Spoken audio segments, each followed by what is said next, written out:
third Bruce. That's quite a... White chocolate tea. White chocolate cookie dough. Oh my god, it is, isn't it? It's so funny. Nice. We are good now. Coolies. Last game, does anybody remember what happened? Marlena arriving at Allstairs' apartment. Sorry, that was I like remember. And being super sus on Bluey. All staying at the back. Oh, yes. We met Marlena, which was great. And she was My girl finally getting the recognition she deserved. And she was really sus of Bluey. Betcha. It was funny. True. But also concerning.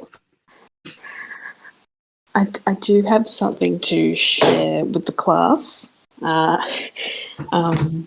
As soon as last session ended, I, as Sparks, wrote out a letter for Marlena to give to her because I assume we'll do that. we We're going to be doing that in character. You understand? And I'm going to be reading it. So don't tell us what the letter says until you send it to me. Okay? Okay.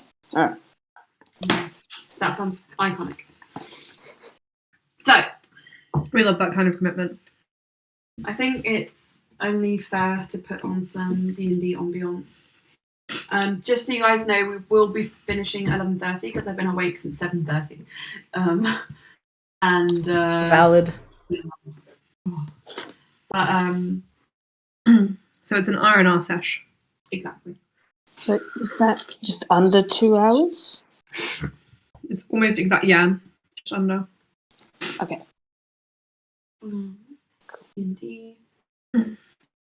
Please put on your favourite some relaxation D&D ambiance.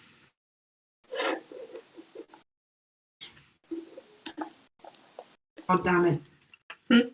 Ads. I fucking hate ads.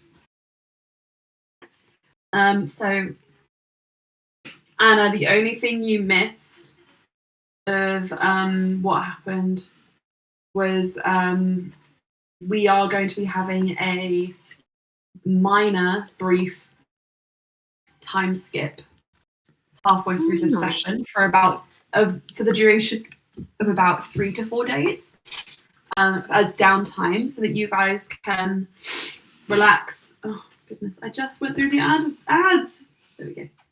Sorry, I accidentally clicked off. Capitalism. So that you guys can settle in and get to know each other, etc., and achieve some slightly more long-term goals, if you wish. Like speed dating over, now it's slow dating. Some of us. We're going to start with a couple of small things. We're going to do but then we're going to get into what you guys want to do as your downtime activity. And then we're going to get into 2 slightly bigger things if we have time.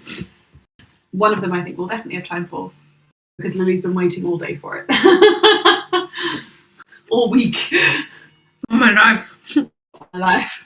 Sorry, guys. I feel like I'm day. giving you a mukbang with my food, so hope that's not putting anyone off.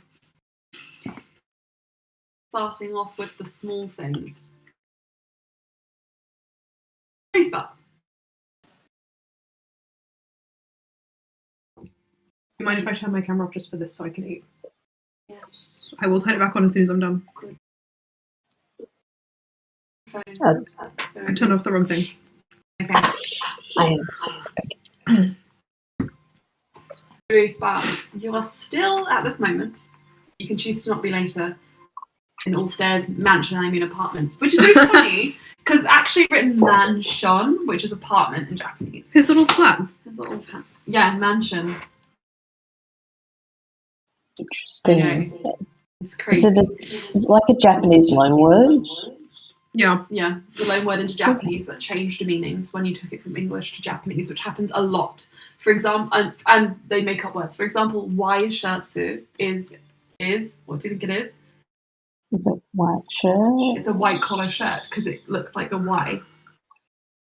But it Oh, sounds Y like a shirt. white shirt. But it's a Y shirt, so it's so funny. Anyway. I have learned something Okay. that is very helpful today. Thank you. Oh, really? Yeah, I did not. That was not one of the words that I knew. Jambon is pants, Gambon. which comes from French and Portuguese. Which is because Portugal had really close loans with Chad. What's the Portuguese and French for And another pants? one is sebiru is a suit. This is like one of the first ones I ever learnt, which comes from Savile Row. Supposedly, that one's a little bit of a supposedly in the UK, where in London, where they made suits. Right, so Bluey, you're still at Ulster's house,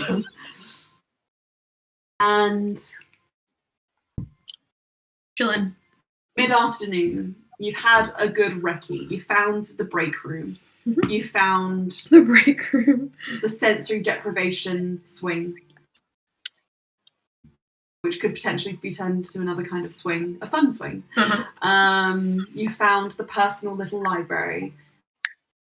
And you guys have all set up your own little corners, just either to sleep in, as Ulster suggested, or to wait out whilst Ulster and Loran are on their minor tour of Ironstone. It's definitely not a date. Mm-hmm. As you're waiting, you hear Marlena pull out a strange contraption from underneath the kitchen cabinets. It appears to be a large glass tumbler, at the base of which is a snapping turtle. And she pulls the lid off of it and starts putting in ice, various fruits, and other like superfoods. It's like a fantasy Stanley Cup. She puts the lid on it and then starts shaking, and you just. And she's looking at you, glaring the whole time. As she's blending, snapping a smoothie, a protein shake.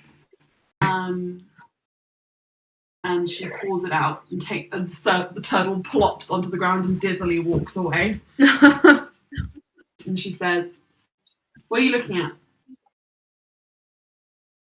I'm sorry. The turtle. You've never seen a blender before? No. Oh, country bumpkin. We're literally from the same state. Classic Carmen trend. I'm really trying to tease that letter from you. Astra, as this is happening, if you wish to, you can be at Ulster's home. You can be heading somewhere. I think Astra is actually. This is going to alter canon a little bit, but Astra has looked at this place and is like, I'm gonna has begun knitting some sort of cut just like a lace throw for one of the chairs. She's gonna Comfy the place up. Have us sit in the chair. She's having a knit is what she's doing. A little crochet going on. You are within earshot of all of this. Interestingly, Cass, when Loran left, also left surreptitiously and with a smack upon a sad face. Yeah. There can only be so many things that means, but she did wink at you as if to say, "See you later." Yeah, Astra's waiting for Ulster to come back before leaving the flat. Hey, you left really fast before I got a chance to tell you that I had a place to stay here. But also, And quickly before you get ahead of yourself, as that crosses your mind, do you consider going to see your wife and father-in-law? They're not married yet. Your grill pal and your father-in-law? my partner. Grill pal, actually, Aelin, is the correct term. I like it. Yeah. So Yeah, I'm sure you do. Because she's at the blacksmith. Yeah, that's what I was thinking. She's grilling the metal. Yeah, no. But just got skills. So many skills. Just changed Aylin's nickname. Am I the grill master? Grill pal. Oh. Lovely. Oh my gosh. Okay, sorry. Little goofy tangent of are you the I'm the gatekeeper, I'm the grill master. So yeah, the grill pal. Astra will, after, Brian gets back with Loran. Also, you are. Just turning the music back on. You are being led by Loran, who takes you to what appears to be. I am being led by Loran. Led on. Who takes you to. I'm not even going to dignify that with an answer. Who takes you at first to a bar, but when he tries the door, he realizes it's closed and taps his foot there for a second and then says, It's a bit early for bars. Yeah, I could have seen that. New fun plan. Cake. We should eat the cakes we got. Yeah.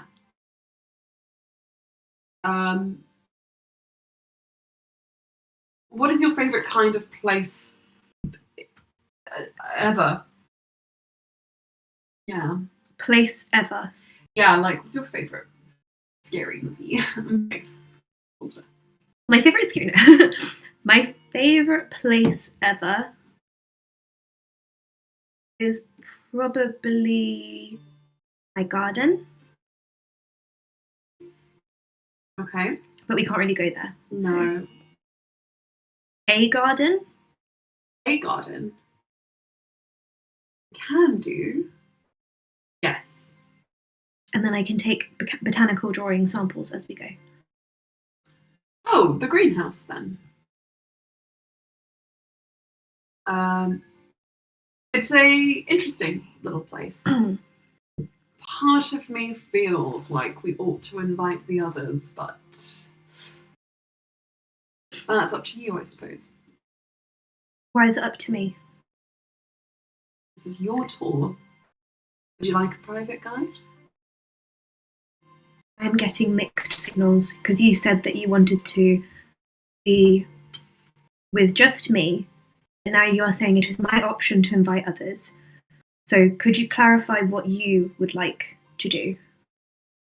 That I realise that I might have been a bit confusing. Let me re-explain. I had wanted to go to this, and he points to the bar, with you, and just you, and I'm glad that I was able to show you, and just you, my favourite places in the market. I'm not sure if I like the others enough yet to share all of my likes and such with them. But this is somewhere that I don't have any strong personal connection to, and I have to admit, if you would rather spend time with a group, I should probably give you that option instead of isolating you. I'm being gentlemanly, also. Also kind of like looks around. Well, to be honest, I don't really mind either way because we're going to see them back at the house anyway, and we've been together for several days now, so if you wanted to go to the greenhouse just with me... Beautiful, brilliant, wonderful. He takes her on. So I was like, okay, what's your favourite plant then? My favourite plant would absolutely have to be the red rose, Ulster. Do you know what that means? It is a red flower. Do you know the meaning of the red rose, Ulster? Yes, I do. How do you think it suits me? Ulster kind of squints and is like, You're the young lover. I don't know, honestly. Well, let's find out. And he wheels you down this pathway. It's like in a wheelbarrow. Like in a wheelbarrow. He stops for a wheelbarrow. Oh my god, no, he stops at a donkey taxi. I think there is the concept that you can take a taxi in the city. And it's a donkey. And it's a donkey with a very short, narrow carriage on the back. That's Cute. just big enough for two people to sit, but with their legs slightly interlocked. Does the man interlock his leg with all stairs? He crosses his legs and makes a very distinct effort not to touch any part of you that he hasn't already touched, which is just your arm. This day, Yeah, I was gonna. which is literally just your elbow, which he's been pulling you around from. Am I making you uncomfortable? No, it's just very close quarters also. I I'll give you space, room. can make myself smaller. I can make myself much larger or very tiny. At your request. Away from prying eyes. But I don't want to request anything from you because I've already requested enough. What do you mean? It was like you said. Also, you are actually one of the very few people who has this distinct privilege, that of being able to request honestly anything from me. I'm sure you know the reason why. Which is precisely why I do not want to request anything. What if I...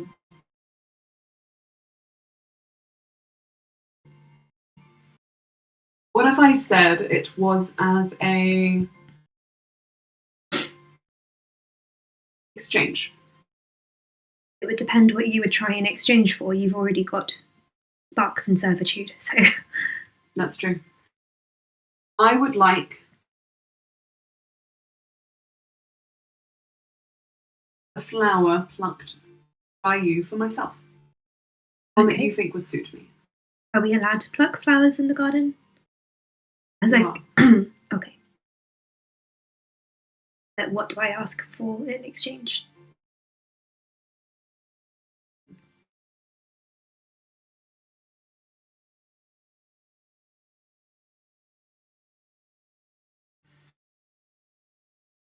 You do something for me, I do something for you. Okay. What have you been holding back from asking or requesting?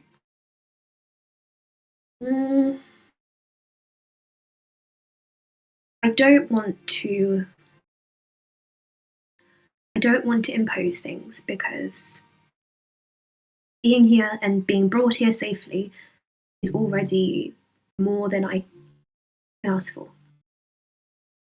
So anything that I can do by myself, I would like to try and do it by myself. I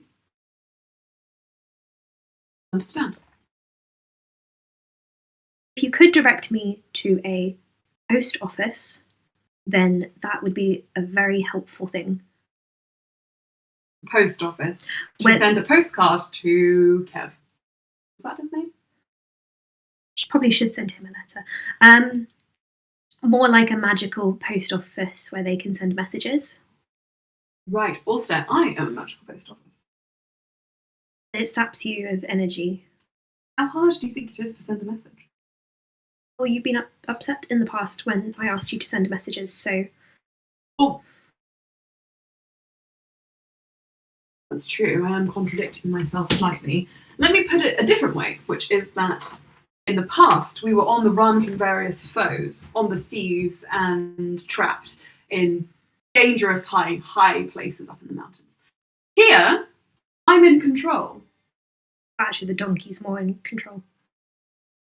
You could be a donkey, I'm not a donkey. but you could turn into one. I've seen it. Why would I do that? I believe you could. That's why you would. Do you not admire the lifestyle of the donkey monster? No. Plodding and standing and No, they're not very useful thinking. creatures. Wow. In the Look at hierarchy, him in the eyes. He pulls back the curtain that covers the front of the garden. in the hierarchy of Anna, are you pretending to be a donkey? they're just not very economical. Right. Hear that, Steve? You're not economical. I have a whole list of animals that I would like to turn into, but a donkey does not make the top 50. The donkey does not make the top 50. That is the cruelest insult I ever have heard. What's You've really lost cruel him. is making them pull the carriages, but anyway. You lost him at this point. He is just doing a silly. I He does say, after a little bit more giggling and silliness, I can send a message for you. What's that? Things are different now. The situation has changed. Just let me know.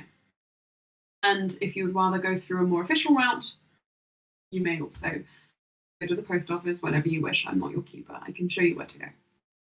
How much does it cost to send a message? Magical message depends how far and to whom. If I wanted to check in on my friend, The one I messaged previously, there'd have to be someone like me who has previous knowledge of them. If they're not a public figure or someone you have a sketch of, potentially. I do have sketches.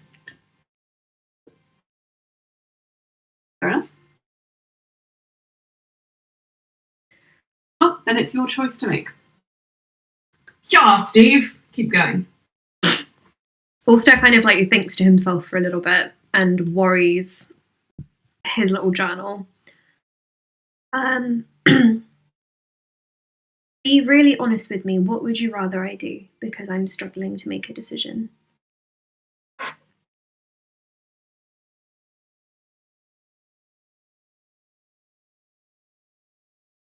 He looks like he's having a moment of internal conflict.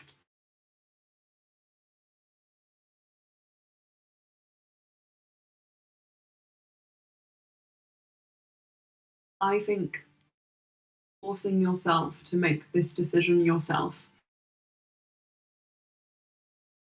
is kind of important. Otherwise, you wouldn't be worrying about it. If it means a lot to you, I don't want to stand in your way.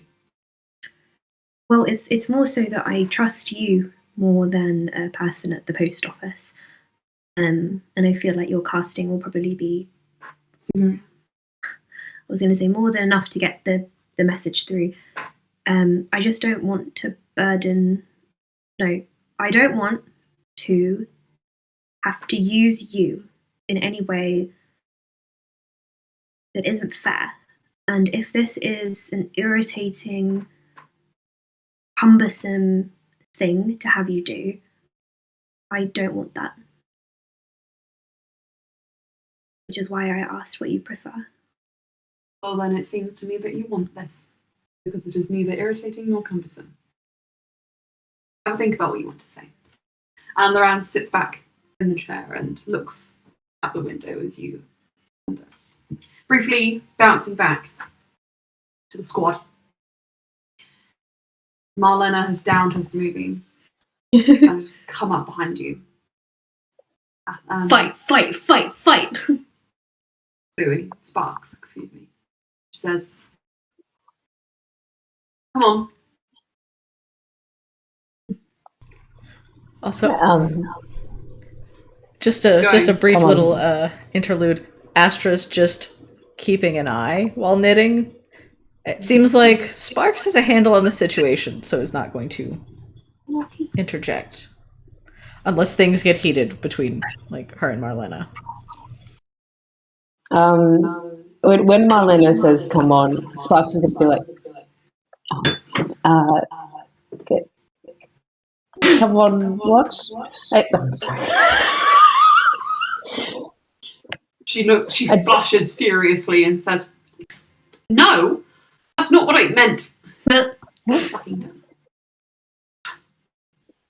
We are going to go to the temple. Ah, The one I mentioned. Go into the chapel and we're gonna get married. Escape cults. See, it fits. The song slips into Slea's head. Wait, are you going to the temple to get married? Astra? No. I will never be married. That's not my thing. Married to Bahamut. Oh, congratulations. Thank you. No. I didn't know you could do that. I meant more like a married to the school. No, I understood what you meant. So, congratulations that you figured yourself out, You know what you want in life. It's great. You know what? I don't need either of you judging my. Oh wait, you're complimenting. No, I'm genuinely complimenting you. Are you all right? What? Ew. Okay. Come on, let's go. We're going. I'm just gonna babysit the house. There are no children here. Yeah, I'm aware of that. House sit? Yeah, that's the one. Oh, maybe there's one and it's her. Are these three sharing a singular brain cell? Laurent took all the brain cells. Now Yep, Laurent.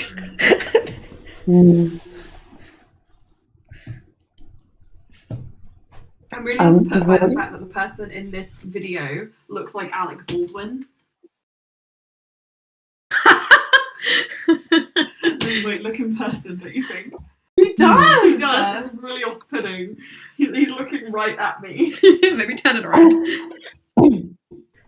The unfortunate, eye contact of inanimate objects. Oh no, I forgot it turns off. Yeah. There's a Luigi plush in our living room that if you lie down on the couch at a certain angle, he's just staring right at you. I actually quite like it when soft toys and dolls stare at me. That's much better than an actual human staring at me. Dear God, yeah, no, anything. Yeah. Anything over an actual human. I guess things. I have a skull painting. Humans can stop staring at you. Oh. Wait, does the skull have eyes? It's sockets. Enough! Come on! Well, have a nice time. Stalling. Come on. Can I have a request that you turn my volume down because I can keep hearing myself? It's like a thought cancelling thing. La, la, la, la. Yes, I did it. Okay, it's much less audible. Thank you. If I speak quieter. Before she goes, she stops by a mirror and gets out some cream paint for her face and starts just dabbing it slightly. It's like, I don't want this to get found out so quickly. Hang on. It's clown foundation. Oh, she's just tapping her face. Don't forget the freckles. Oh, fuck. She just dabs her fingers on her face. Is that fine? Like cartoon freckles. Yep. Okay, I'm all stare. I'm Sparks, and I'm here protecting the prince as he shows me around Yes, a temple. Wait, 1 second. Can you mute for a minute?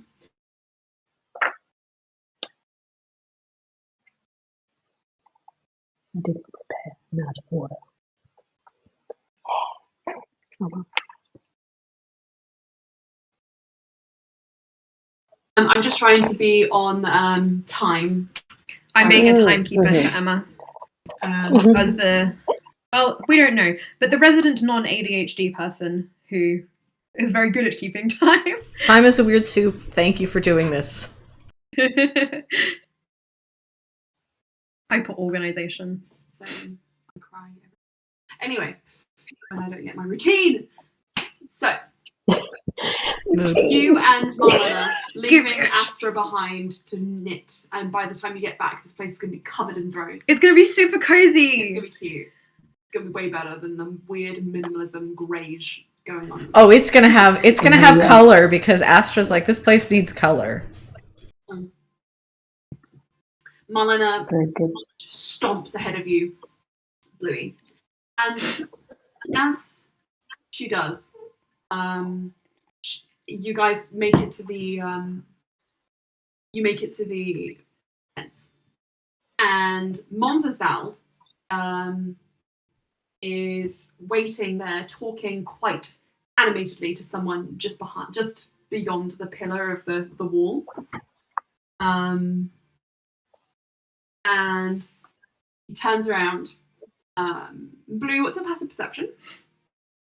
My passive is 11. 11. As you kind of pass the wall, you see it's a very busy time of day as the street is getting kind of more and more alive.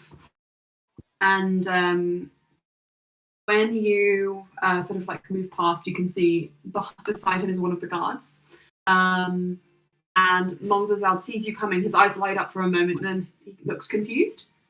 And he says, "Is that? Why are you yes, wearing this Ulster's is clothes?" Ulster is wearing his clothes.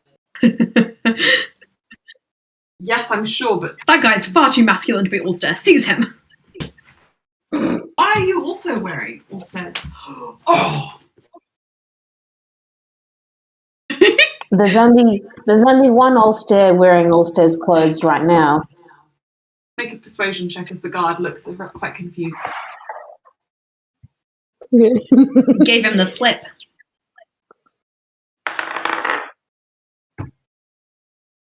9. Francis, the guard. His name is Francis. Francis. He's trans. That's why his name is funny, because it's Francis. Is that funny? We frown upon sis. It's so true.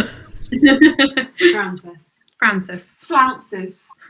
Does he have Flounces? Francis And he has Flounces? a poofy little skirt under his armor. Right, he's an ally. He looks over at Marlena and is like, "Yes, I get it. I totally get it. I'm sorry if anyone's given you any shit before." Sorry, is Francis? I just want to be sure. Is he both trans and an ally? Yeah. He's not an ally to his trans own and people. transphobic. Ally. He's an ally. There's no internalized phobia. No. Okay, so Francis, he, him, guard at the complex. Yeah. And he sees what is ostensibly someone who is quite early on in their transition, but really doing their bestest. And he says, "I know people who can help you. If you want a small community of like-minded individuals, we could be friends. I'm sorry if that came on too strong." And Marlena blinks and is like, "What? I will pass the message on." Good, great work. She's such a dumbo. I mean, I am him. Nice. Anyway, she saunters past like a prince. But then Francis says, "Oh, actually, we do need to make sure we keep a log of everyone coming in and out. Your names are, obviously, you are Ulster. And I'm Bluey Sparks of Melas. Of Melas fame. That's not true. I've not really ever heard of you, but I'm sure your name will be all up in lights one day."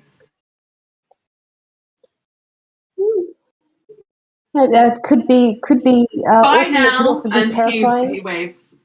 Bye. Thank you. Marlena takes you down a road where you notice the well-to-do buildings disappear away.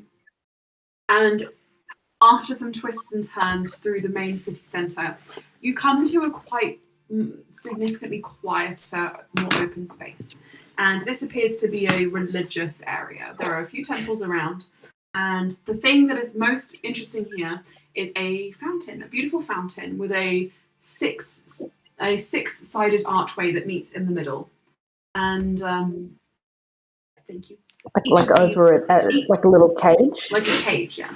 And each of these arches have the inscriptions and runes and histories of different religions, all kind of like inscribed there. And you see a whole host of people wearing the tabards and colours of religions and societies and factions and just countries that you've never even heard of. And you would consider yourself to be one of the well-read of Melas, which is one of the meh-read of everywhere else, you're starting to realise. And Marlena says, "What do you see?" Fox. Well, it's a lovely arch. It's a Yes, very but nice. interpret. Well, it looks like a lot of conversations happening. Collaboration. Conversation. Learning from each other.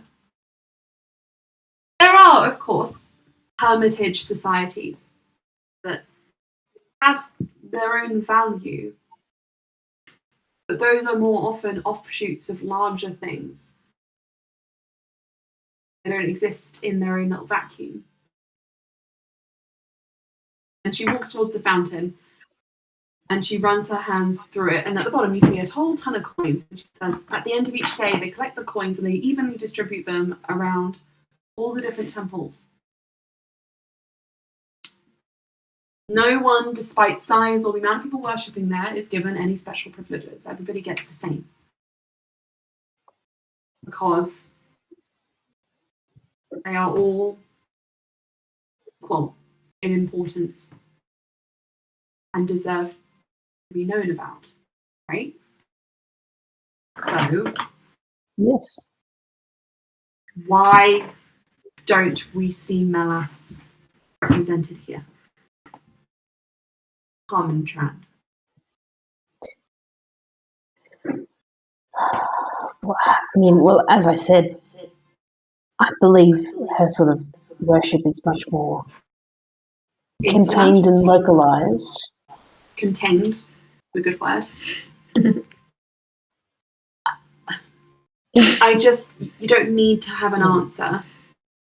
I just think it might be important you think about why you've never met anyone from outside of Melas who doesn't follow her word, who doesn't benefit from her power. Would you say when you're at home you can feel her presence in the world around you? Certainly, yes. Do you feel her working through you with your magic? Can I like roll for this? It's up to you. I think this is completely up to you. I think maybe trying to seem more certain. Sparks is like, yes, of course she works through me. She's trying to seem more certain to herself. I assume Marlena is good at intuition somewhat, or maybe better than Sparks. She nods with a look of understanding. You know, when I put hands up to my face and I shed a tear, that is how it's performed. Well, some of the healing. That is actually quite beautiful.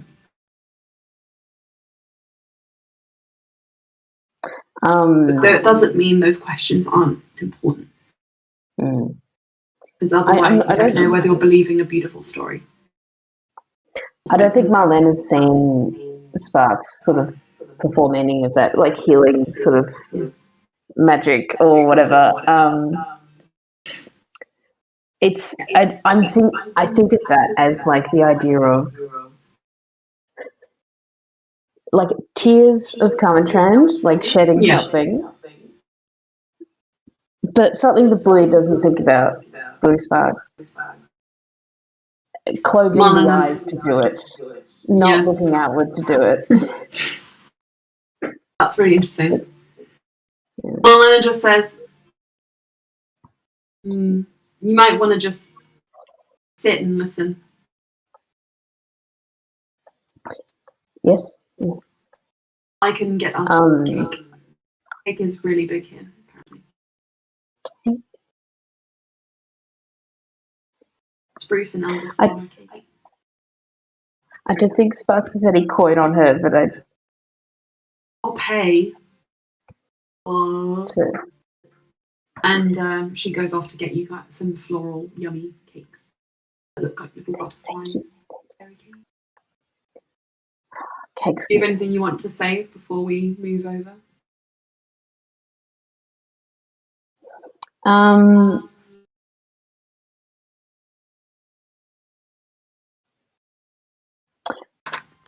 No, I think if you're allowed to sit at the fountain, I think Sparks would sit there and just look around.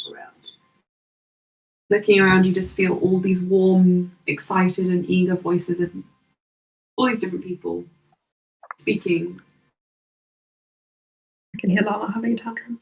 That was actually my tummy. Oh, your tummy sounds like Lala having a tantrum.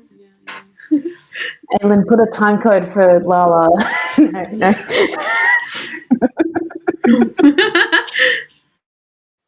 Sorry. Bluey, I'm going to just give you one small piece of information. In amongst this group, you see two people who just really are really striking to you from the clothing that they are wearing, which is beautifully ornate gold and this amber, almost orange, very regal, official-looking attire.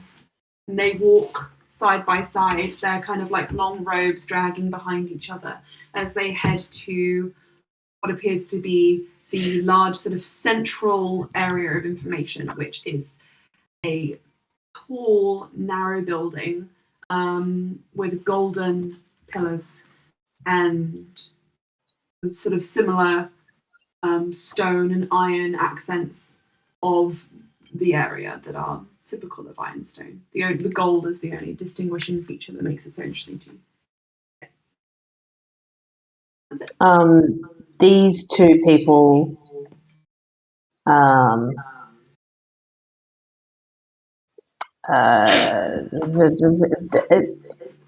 is there an important basic physical description?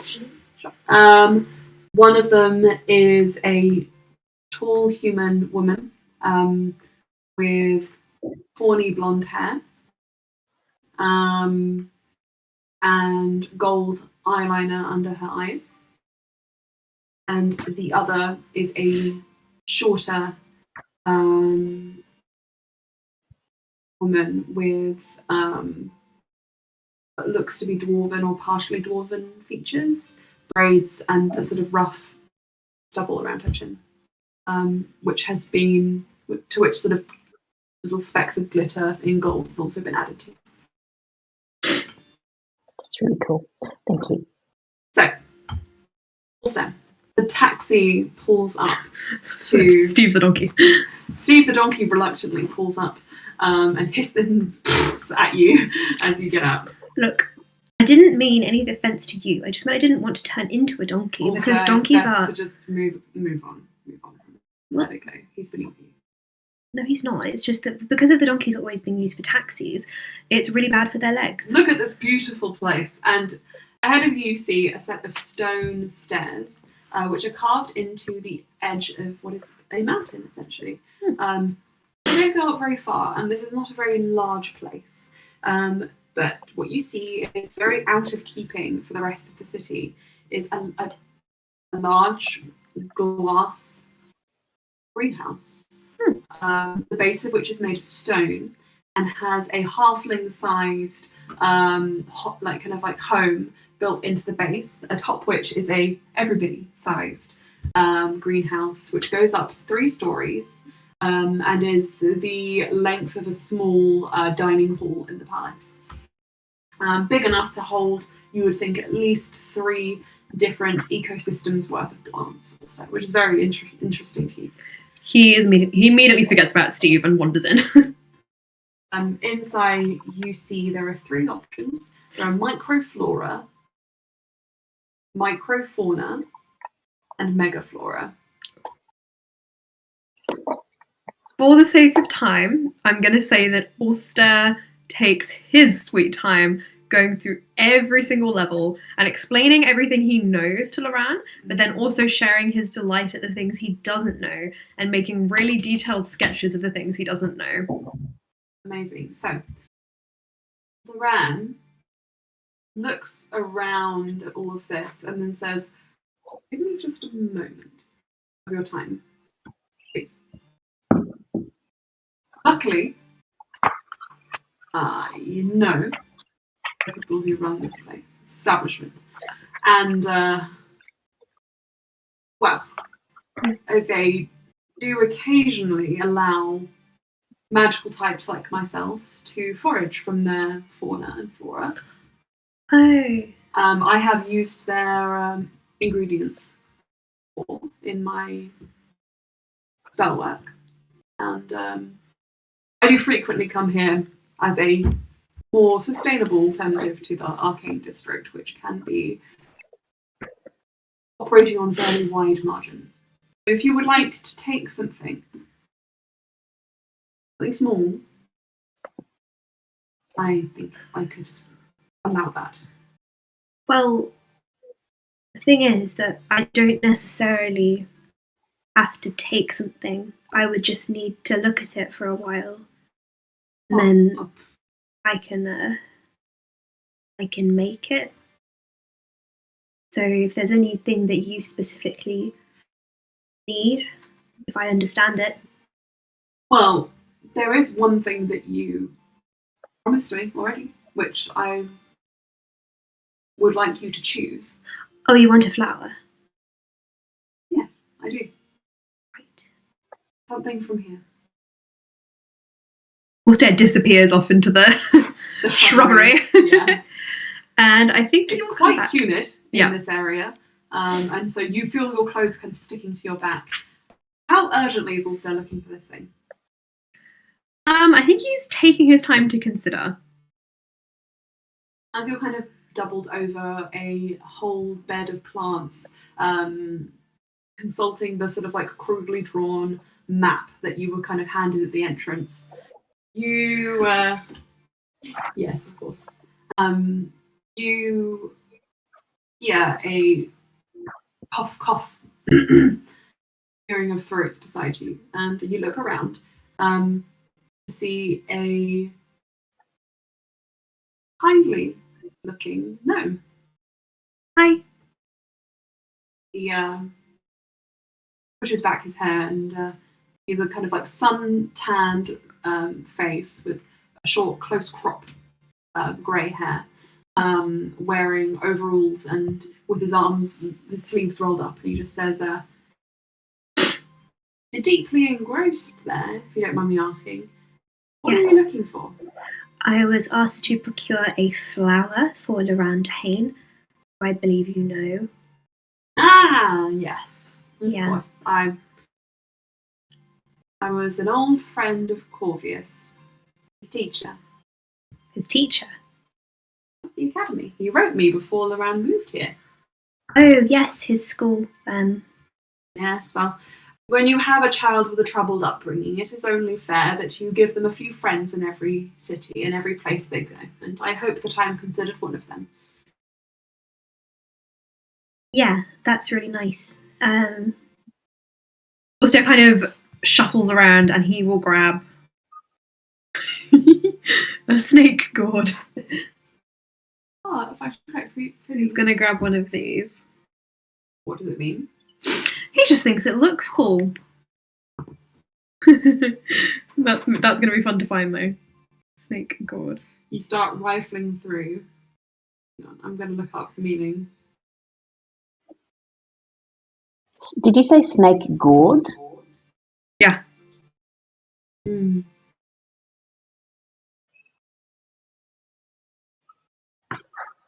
That looks The, like neither a snake How do nor you a gourd. how do you spell gourd? Is it O-U or U-O? Oh, you. Oh, you, thank you. Thank you.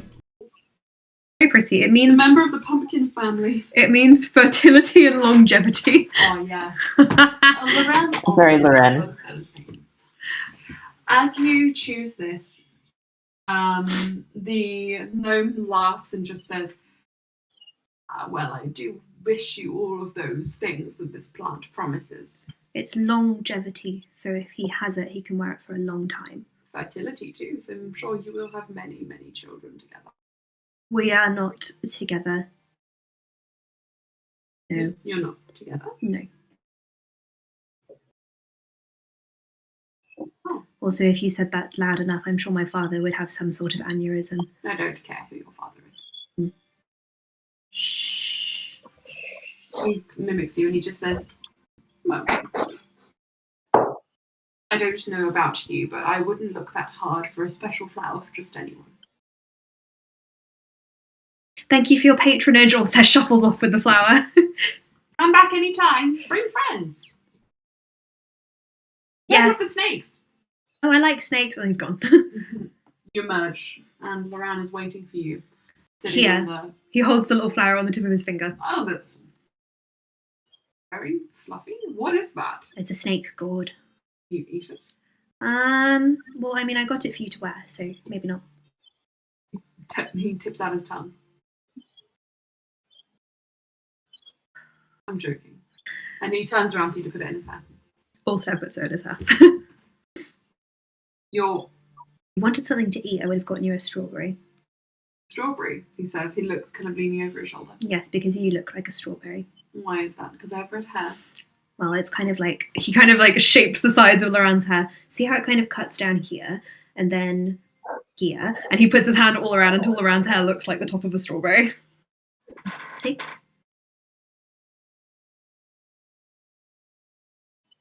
We should, I love it. New look. We should... It's really not a good look. We should probably go back to the mansion. It's quite getting late, and we don't want to keep the others waiting. We can also give them the spruce cakes. Be nice to share. Also, you should have a think about what you're planning to do whilst you're here. I know you're preoccupied with finding your friend, but you shouldn't forget that you're also here to find your feet. But a friend is only so much use to you as you can. You mean find my feet as in find stability? Yes, I do. I know that one. And that's why I have to give you some words of wisdom. I mean, I've given them. If you missed them, that was your chance. Sorry. Okay. No, I'm joking. Also, I'll tell you. You are in a new place. Mm-hmm. If you don't know what you want, you don't feel confident, you will be taken advantage of by even those who mean you the best. So, I don't like people in general. So, well, then maybe you should take this time to enjoy things by yourself or with your new friends who you seem to have gotten along very well. I like them. Before you reignite things from your past, try and focus on now. I am focusing on now. It's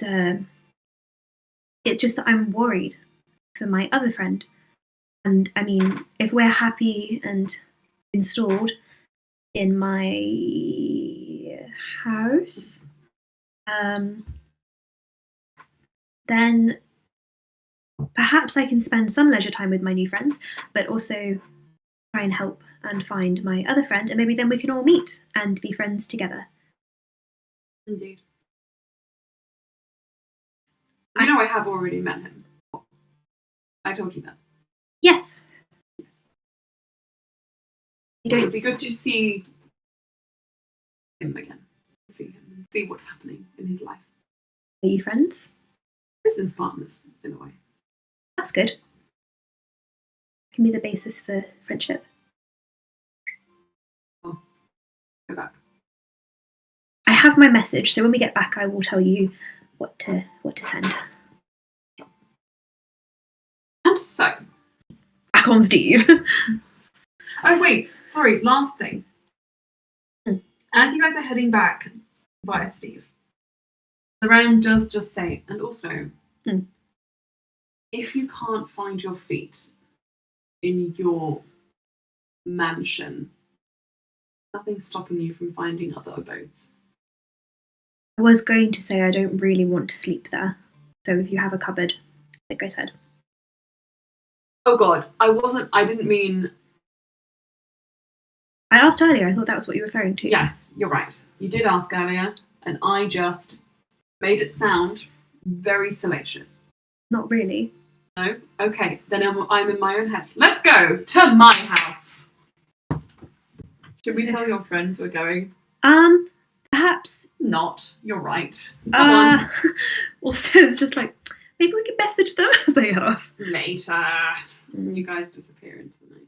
And so, later, you guys get a message letting you know that Ulster and Loran have gone back to Loran's place. Right. Which marks the beginning of something I'm going to call a few days of rest And relaxation. relaxation. My year of rest and relaxation. You don't get that long. I'm going to quickly pop to the loo, Me too. giving you guys a couple of minutes to think about what you want to do over the next few You days. only have 2 minutes. You have Time starts 3 now. minutes at least. Okay, have a think. And we'll be back in about 5 minutes. All right. Activities. What would you like to accomplish? First person to put their hand up has to go first. Wow. Bluey, yes, thank God. I mean, wanted I'm to go, but I want to give everyone else a not sure how Aelin could have put his hand up Yeah. You virtually. could have said my hand is up, Aelin, but you didn't think of that. So Anna gets to go first. Well, to be fair, I did think of it. I just was like, well, what if Anna wants to go first? So, or like Lily wants to go first. Fight for your lives, fight for your rights to put up your hands. I'm about to spits and slam poetry. Anna, what do you want to do? Okay. I think Sparks would want to get up to some visits to the temple. Don't necessarily have to be with Marlena, but I think she would sort of, despite how combative Marlena has been with Sparks, I think she's like curious at what she's saying. Yeah. So that's great. A link point. Is there anyone else who would consider over that 3-day period going to the temple? I was thinking perhaps Astra would, if This is going to represent multiple visits, some of which can be by yourselves, some of which can be as a group. Asher would probably go with like at least once, just check out for a short period of time. To the temple. Yeah, or are you avoiding it? No, I think he would go. Now that he's not being forced to go there, I think he's actually quite interested, and I think he would really want to go places where Astra and Sparks would want to go to spend time with them and kind of learn about what they're interested in as well. Yeah. So then what I will allow you to do is you can pick a subject which you so here's your choice. You can pick one subject you're allowed to roll with advantage to get a wider knowledge on that you would spend all your time dedicating to as you go there. Or you can pick 2 subjects that you can get a brief knowledge on, but obviously you only get to roll once. For those with library cards, there is an archive which you get access to, which if you fail one of your checks, you can use it to re-roll to get another chance at only one of them. Okay. Okay? So, who would like to go first and tell me what they want to study, if they have an opportunity to? Music. Do we get to... Is this kind of adding a skill to our character sheets? Yes, so this will be giving you a temporary inspiration, which you can use towards ostensibly anything, of course, because it's inspiration. But the idea is that you would then be able to use that inspiration to draw on the knowledge you learnt to help you out in a later situation. Okay. So the more often you go to temples, obviously the more plot stuff you're going to learn. I have one. The more inspired you'll be able to become. I have one. Yes. I would like to read epic romantic poetry. Oh my god. Okay, so you become enamored with this text called Goblin Bazaar. Which is a homoerotic story about goblins who set up this bazaar. No, not novels. Specifically poetry. Yeah, that's why I said it. What? Lily, Goblin Market is poetry. Anyway, Goblin Bazaar, which is a homoerotic text about these goblins who set up a bazaar, which lure one young lover with their fruits, whilst the other has to pursue them to save them from the clutches of these goblins who are super sexual and It's a bit like, fruity. 'Cause that's what that's about. Oh yeah. There are many different texts that you come across. The original, which has some questionable depictions of goblin sex. It's we've come a long way. Right. And then I don't know what that means. So your eyes only to you, Anna. Oh no, as in the prejudice. See some modern interpretations, which put the allured young man and the leader of the goblins together. You see a asexual representation, which is really intriguing and delves into the platonic, but also erases some of the queer theory. It's quite difficult, especially because this world doesn't really have a concept of anything that's not queer. But all in all, He does a literary study. You did a literary study. Yeah. And you gain a new special interest, which teaches you something about Special interest unlocked. romance. It's my autism superpower. Romance. Oh my So god. what is your romance takeaway from this? Because I feel like only you can truly inspire yourself. I feel In this like regard. he learns the ways of the epic poets. Okay. So not necessarily the modern dating scene, but he learns the idealized, romantic. Oh my god! So his love confessions are things like "I saw you upon the leaf of a budding rose" or some shit like that. Yeah. I'm thinking, Lord, And he not that I will, know. during the time skip, message crawl through the run. We'll get to that after we've done it. Anna.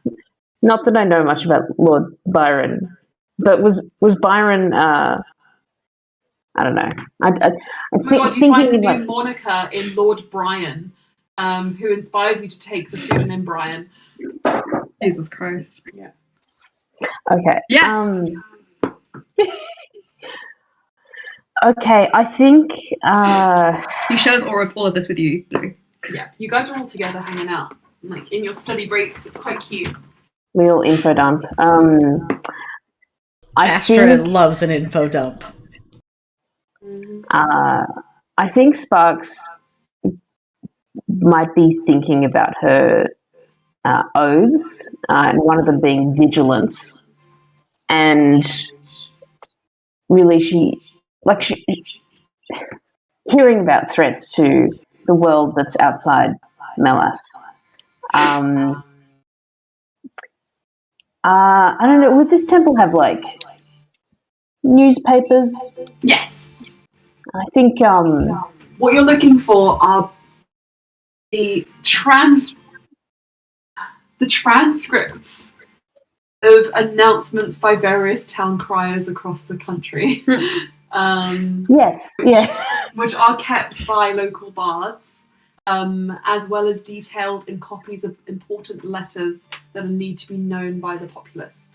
These letters are obviously in some places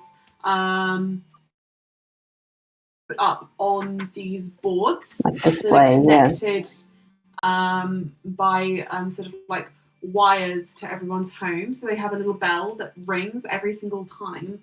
And they're magical wires, so you don't always see them. A magical bell that rings every time a new important missive is posted, creating kind of like a web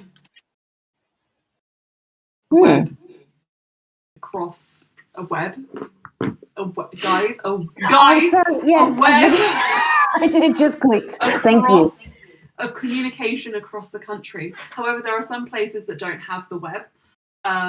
So, slightly more outdated crofting communities. And they're the ones who still have town criers. So you have a little bit of a range. Okay. I'm trying to consider if this is like a deep dive or a shallow dive, and something else is maybe something else a bit more frivolous. Oh, sorry. I can think on that. Advantage. 19. Inspiration, please. Okay. Yeah. Sparks, I'm so sorry I forgot that. That's all right. Back to you. That's right. I think she would also do a lot of sitting and maybe think about like writing a letter home, because I'm sure part of her paladin sending out into the world was like update us, you know? So can you first roll? Tell me, what skill are you rolling? But also it would have been history, I assume. Oh, I didn't add anything. Okay, well, it was a base 19. Yeah. What skill are you rolling in? And are you going for advantage or single rolls? For like riding home. Yes. No, for your research. Oh, research. About your oaths. Oaths.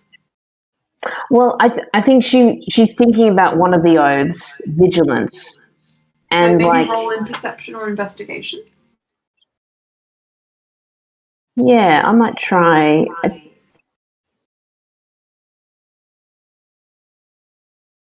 She's probably doing a lot of listening. I think perception, I can make that work. That's an unnatural 20.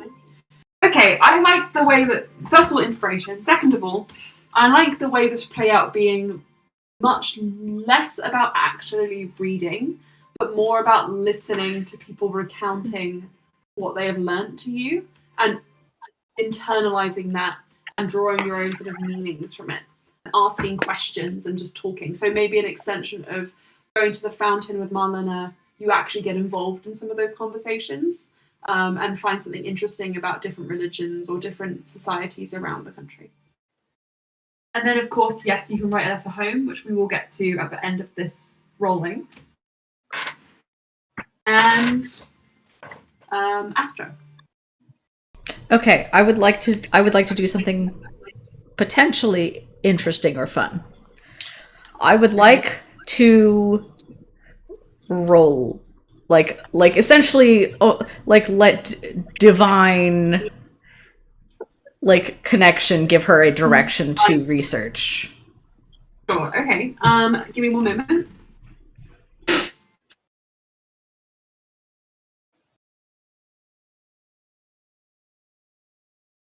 Sorry, I need to load.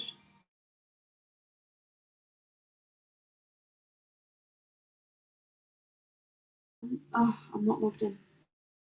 Can someone let me know by looking at the character sheet how many skills there are? In general? In general, yeah. How many skills in the skill list are there? I have to log in. 18. 18, yeah. 18. So, Aylin, can you please roll me a d20? And if you roll a 19 or a 20, you can re-roll until you get a number below 18. 18 or below.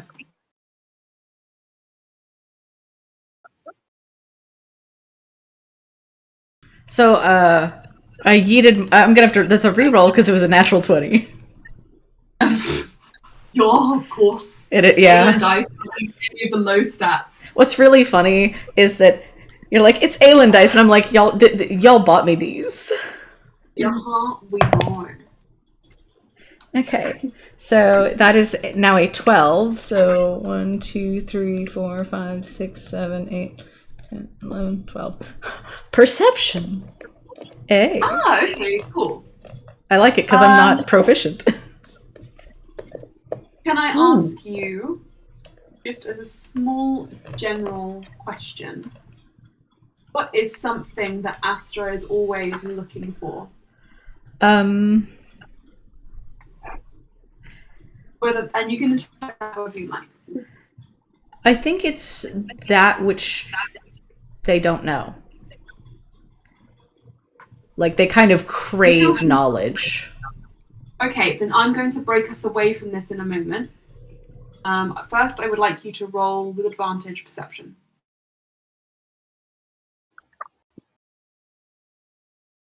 That is a dirty 20. Okay. As you get your inspiration. Yay. Third, I'm going to quickly break into a scene which involves everyone. You're all going to be there together at the same time. All three of you have made it the habit now to take a daily outing together. An outing. Even if you go about your days entirely separately, there is at least one point where you'll cross over. And today it has been decided, maybe this is the second or third day of your downtime, that it will be at the temple. The temple and its archive. The archive which, thankfully, you guys, having the ability to bring guests, you have decided to bring Ulster into. Now, Loran has business with his shop, which he's had to attend to, so he is not available, unfortunately, to be brought along. However, is there anyone else you would like to have brought along as your guest today? If I'm going to the library, can I bring my Grail pal? Brynja? Yeah. Yes. Real pal. So everybody, this would be your first time meeting her, and you see this beautiful dwarf with fiery big hair and a sort of stony expression. She reminds you of a quietly simmering Cass in a way. In many ways. Yeah, Cass is loudly simmering. She has a sort of rough way of speaking, but when she holds Astra's hand, it's very gentle. And Astra, she smiles at you when she sees you for the first time in quite a while. And gives you a soft kiss and pulls you lower and kisses your forehead and then bumps it. And then she turns around and says, "All right, introduce me to your friends." And I'm assuming you would all be introduced. Yeah, that just to was say that was one of the things that Astra wanted to do, was introduce everybody to Faridia. I think what we can do is next time, when we've got a bit more time and Georgia is here, we'll do a fully dedicated scene at the Forge. Sounds great. Yeah. So that we can make the most of it, because I don't want to rush over it in the short time that we have left, knowing we've got one other thing we need to do. Well, this is actually, luckily, one of the other things that I wanted to do at the end of the session, which is now fed in very well. We will learn more about what you did in this downtime afterwards. However, first, you guys are all together studying when you notice that your studies have drawn you to the late hours. It is dark now, and outside you can see the walls that are usually, not the walls, the glass windows that are usually lit up gold by the sun have now sort of dulled to a muddy brown. It is the hour of the bat. Brynja nods. I can't complain with that. Can't deny it. There's lots of them. You see a bat flutter past the window.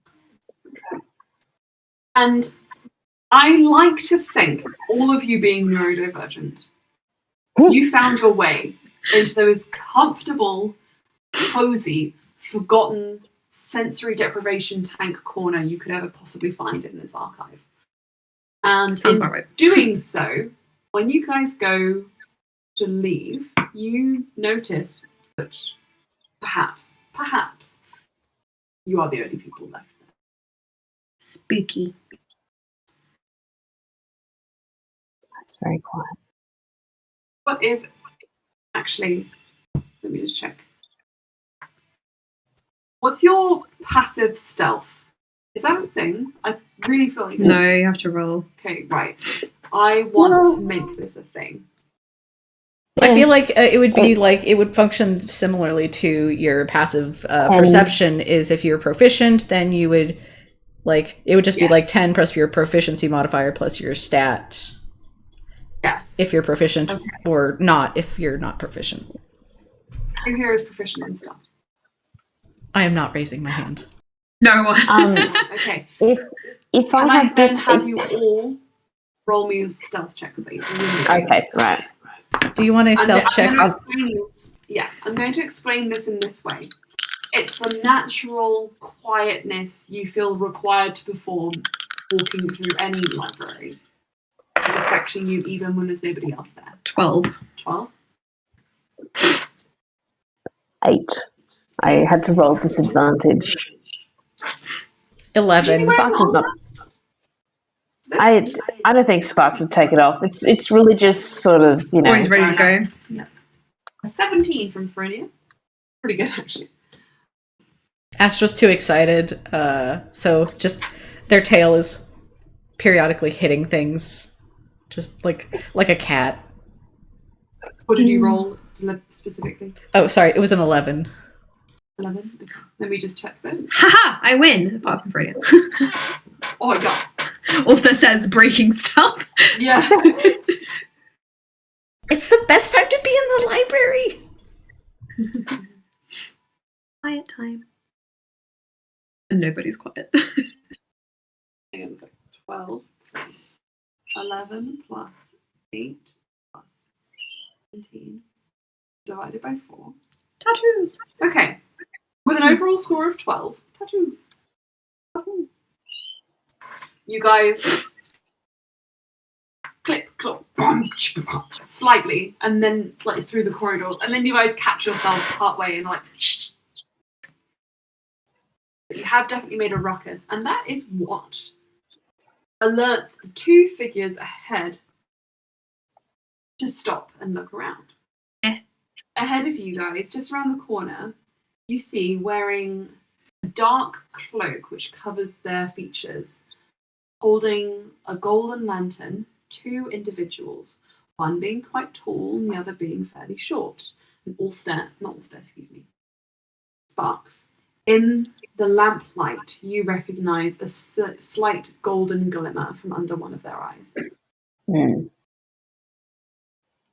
And one of them, the taller of the two, says, "Did you hear that?" And the other replies, "Check around the corner, quick." And they start moving the corner opposing where you guys are standing. Sparks would very quietly ask, like, "Are we not meant to be here now?" Oh, I mean, it only just got dark. So I suppose we could just leave. Maybe they lost track of time too. Maybe they need to clear the floor before they lock up. At which point they say, "No one's here. We're fine. We're safe. Come on." And you hear their footsteps disappearing down the corridor. What do you do? Are they seeking refuge here? Maybe. We could potentially just follow them and find out. Astra looks inclined towards that option. Also, you also have a familiar, that if you're worried. Oh yes, Ulster rummages in his pocket and pulls out the ball. Huh. It was a very muted reaction. He puts the ball on the floor and Frigga shoots it after. looks wide-eyed and is like, "Oh." It's like, follow them. Yes. Do you go cast light? Yes. He collapses back against Frinia. I'm assuming you're whispering everything so that everyone Yeah. can see. Okay. You guys can ostensibly see through Ulster's eyes because he whispers with such devotion to detail. You have a vole. Yes. The vole scampers across the floor and follows on the heels of these two individuals. Sparks, as Ulster assesses them and looks on them for longer, you are certain now that you are seeing the two gold and orange clad individuals you saw earlier that week at the Temple of Convergence, the 6 spires. Just to clarify, gold and orange is Tiamat, yeah? Tiamat. Okay, cool. Sorry, please proceed. Yeah, I've seen these two enter the temple before. I mean, well, that's not really a surprising fact, but I've seen them. What are they whispering about, Emma? So, as they carry on, they actually are quite quiet until they make their way to a bookshelf.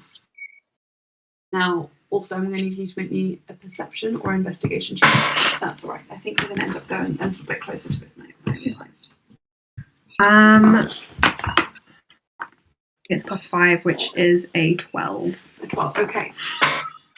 Not very good for Cannot Ulster. see the book that they pull, but you can see that it is from the third shelf up from the bottom, and it is a hardback book. And when they pull it, the bookshelf, naturally, it wouldn't do anything else, would it? Swings to the side. Ooh. The wall makes a squeak noise. And so does Ulster. But they do not notice. And as this rock kind of like slides and grinds and opens a doorway behind this bookshelf, they disappear inside. Do you follow? I'm going to memorize where it is because I understand that I think this could be quite a delicate situation, potentially dangerous. So I think Ulster will withdraw and summon the Vol back and just say, well, they went into the wall. Would you withdraw if you heard a name you recognize? Depends on the name.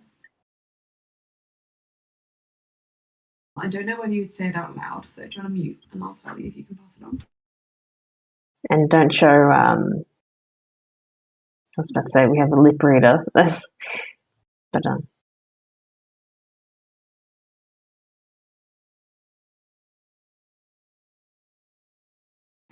Sorry. Also, we'll continue into the wall okay. after these people. Okay. I'll be like, there's a secret door.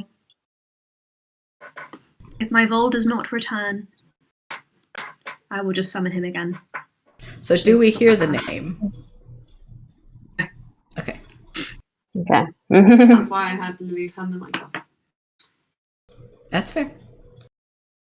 At which point, Ulster, inside, you find yourself in a low-lit chamber that steeps downwards, a corridor. Whee!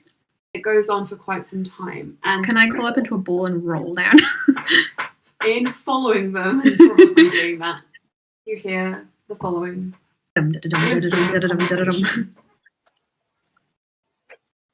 We had word from a trustworthy individual that the monarchy knows something is awry. To which the shorter woman says, you took me all the way down here to offer me this information that I already know. And the old woman says, no. I brought you down here to show you what we're going to do about it. Ulster is saying this to the group. And the shorter woman says, I don't appreciate working with these kinds of people. Which the taller woman replies, Sounds like racism.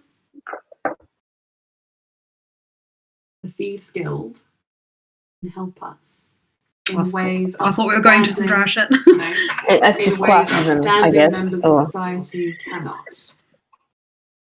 Come on, let me show you what they can do. Wait. And there's a pause.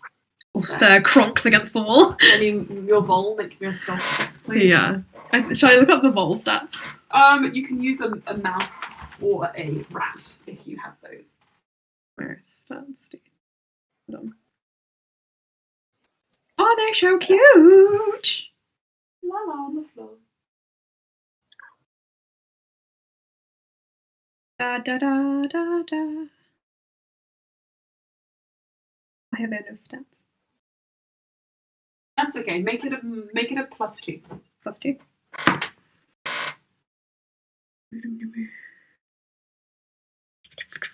It's not very good. It's a 12 again. She stops, holds up her fingers, and turns and says, Arcanist! And fuck.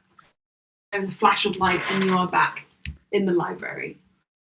As you open your eyes, returning to reality, the lights of the library, the room you're on, flicker on. And your vision just blurs and blows out slightly. Wow, we should probably go. For the sake of brevity, I'm going to say You're going to need to half carry Ulster, who is half blinded. that you guys find a window that's kind of loose and Faria smashes it. And then stops That seems and then unnecessary. clicks the handle and turns it and pushes it open. And Sparks will give leg outs and such. Yes. Ulster's very sensitive eyes were very affected by that, so I think you have to shimmy him out like a noodle. Here's the window. Okay, all right. Here's the window. Feel your way around. So, details. First of all, Bluey, you have 2 letters. Are you giving them? Your family and Marlene's letter. Yes, I'd probably put them in the post. Not Marlene. Okay, I need to give you a really quick breakdown of what happens the last day of this. You put a letter in the post that comes back through the door of Allstairs Mansion, which Marlena picks up. Hang on, I think Sparks would deliver this letter to Marlena in person. I was So about to funny. post it, and then I realised that's a bit silly. Should I read it or? If you want. Anna, send me your letter. So I never got around to typing it up. I all wrote it in my book. So do you want to send me a photo and I'll read it? I'll try. Yes, I'll try and get a good thing. In the meantime, Astra, I think that you have organised a dinner for the following day, which would be the night of our next session, to go to Frinia's house and introduce everyone to your family, if you would like to. I would like to. Can I also reveal the little like downtime surprise that I had planned for like Ulster? Sure, yes, please. Yes. So, something Astra wanted to do, seeing that like Ulster had like changed clothes in order to like blend in, and also like it just seemed that he didn't like his clothes, so she wanted to go through like his closet with him and like help him like make new like outfit combinations and like pick out stuff he likes to keep, and then like we can figure out like how to get him like new clothes that he could go with those other pieces. But also he'd probably come back and find that there's just like throws, like little lacy, like colorful throws on like everything, and like reds and teals and like blues. Loran would 100% volunteer to be part of this. That's so cute. Guys, fashion show. Treat him like a doll. I think Astra would recruit Loran because he is particularly fashionable. Yeah, he has like a box of chocolates and he's leaning back on the shades and he's just eating them whilst you guys, and he's just like, not that fabric, and I will turn it into a pair of culottes. Give me time. You're not scared to show a bit of ankle, Ulster?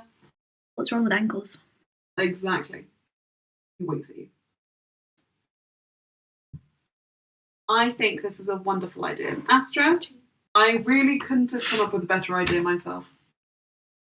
That's the highest praise I can ever get. Oh, I know. Though I'm going to show you a little bit more, and she also did want to purchase one of his like tapestries for Farinia, a particularly salacious one. But she would ask for whichever one he was most proud of in her price range. Okay. Have you ever considered a mermaid orgy? Jesus! Well, I'm sure that Farinia has, and if she hasn't, now she will. I am acknowledging your time. Notes, by the way.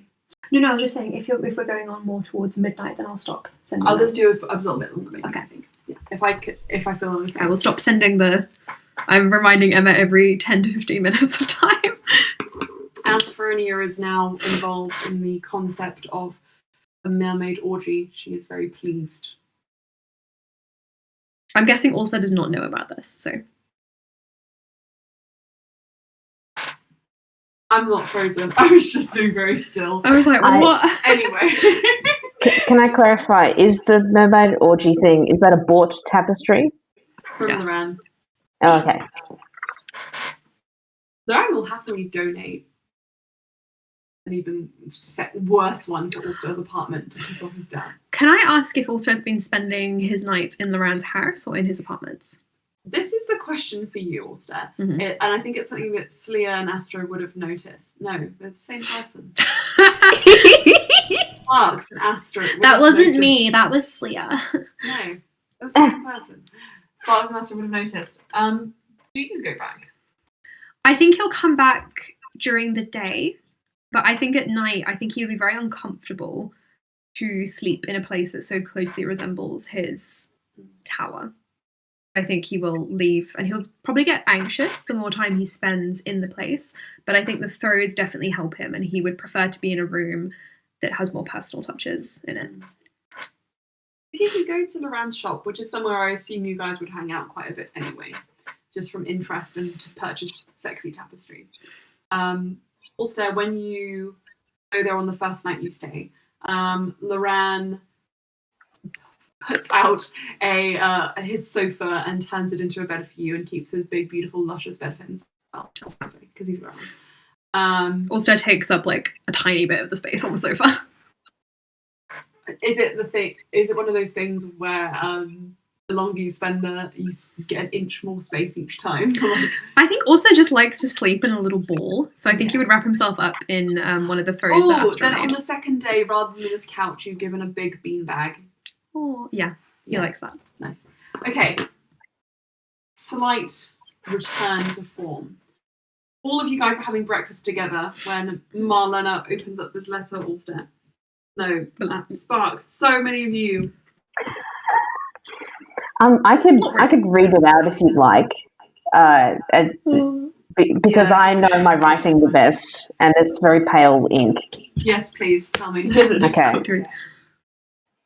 Marlena, I appreciate your honesty. This is referring to our first conversation.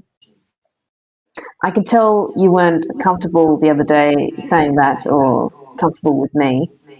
The last thing I want to do is make anyone uncomfortable. I hope I can do good works for more and more people on my travels. And if there's anything I can help you with, I'd like to listen and act as best as I can. Not only for the good of Carmen Trand, but for the good of all. I'd like to pray for you, and maybe you can pray for me too? I'll pray for you. Also cute. She looks at the letter, looks down at her grapefruit, folds it and puts it in her pocket. Are we all there? Yeah. I won't lie, there was a brief moment when my brain said that she folded the grapefruit and put it in her pocket. She folds the grapefruit, puts it in her pocket, she eats the letter, and then she says, Tastes funny. I know a good blacksmith. Your sword's got a chip in it. Just saying. You could go there. I could show it to you if you want. If you want to have a nice sword for once. I could show you this blacksmith. I don't understand the energy that we've created at the table. Sparks unsheathing a sword. Like What's new, Mister? Excuse me? I'm being mean, but by being mean, I'm being kind. Are you being ableist? Yeah. He takes her grapefruit away and starts eating it. Don't unfold my grapefruit. He unfolds it. I like the idea that the blacksmith she recommends is Veronia's forge, and that ties it all in a neat little bow. Now, there's plenty, I'm sure, you wish to do. There's one tiny little blip of thing that we need to do, which is also you want to send a message. Yes. He wanted to send a message to Carol. And he also, during the time skip, I don't know if we have a little bit of time, but he also wanted to scry on him. I think you're going to pick one. For 3 days? In this time that we have to show it. Okay, I'll put a pin in the scrying. He will ask Loran to message. Loran, Actually, I changed my mind. Messages we can sort out later. I think he will scry on Carol. Okay. His messages would be very boring. Well, I think actually you might end up wanting to message him after scrying. Because as you attempt this, you feel the scrying fail. Bye.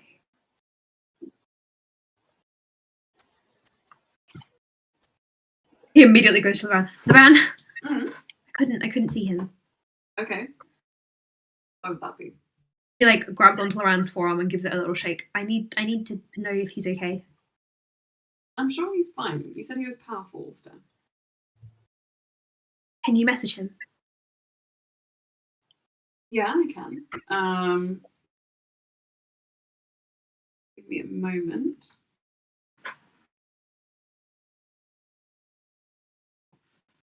I like how you gave me 2 options, but it was actually only 1 option.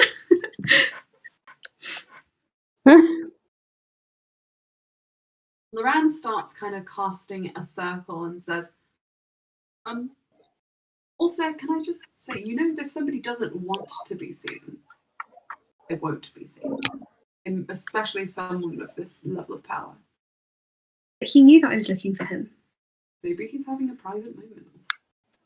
He's in a relationship. Sorry, poorly timed. I'm sure he's okay. Let me just draw this out. We'll try again tomorrow. Surely the private moment can't last 24 hours. Private moments can last 48 more sometimes. I am joking, obviously. I've only read that in poems and plays and fiction. Well, would also have got introduced to a 48-hour private session during the poetry study. He would have been introduced to that briefly. Pardon me, Ulster. I overstepped. What do you want me to say to Crawl? I just want to know that he's okay and that he's still willing to meet here. Because, just that.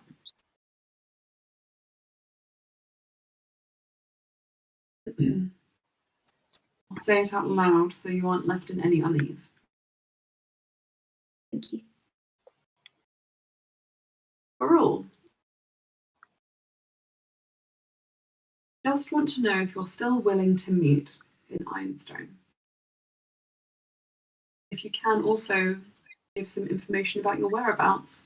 Can you ask if he can message me directly so I know that he's okay? It would help with my anxiety, I think. And can you message Ulster directly?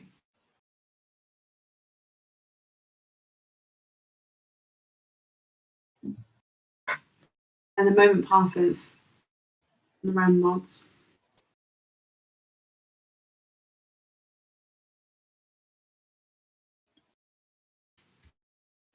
Apparently,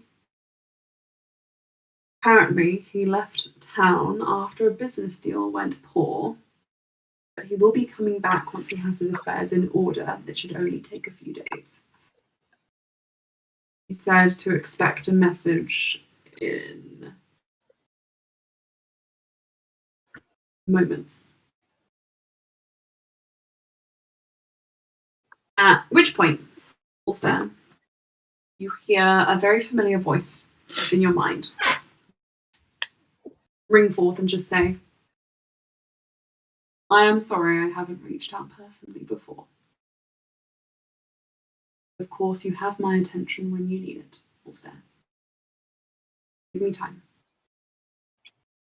In 2 days, I will return. Can I reply to this? Yeah, you have a 20-word reply. 20 words. You don't get 25. Yes, please. That's a promise. Please take care. I was worried. That's it. Loran looks down at his hands. He's fine. He just had business. It's just with everything happening at the moment, I'm not surprised that he is so busy. Worried that he could have been eaten by zombies.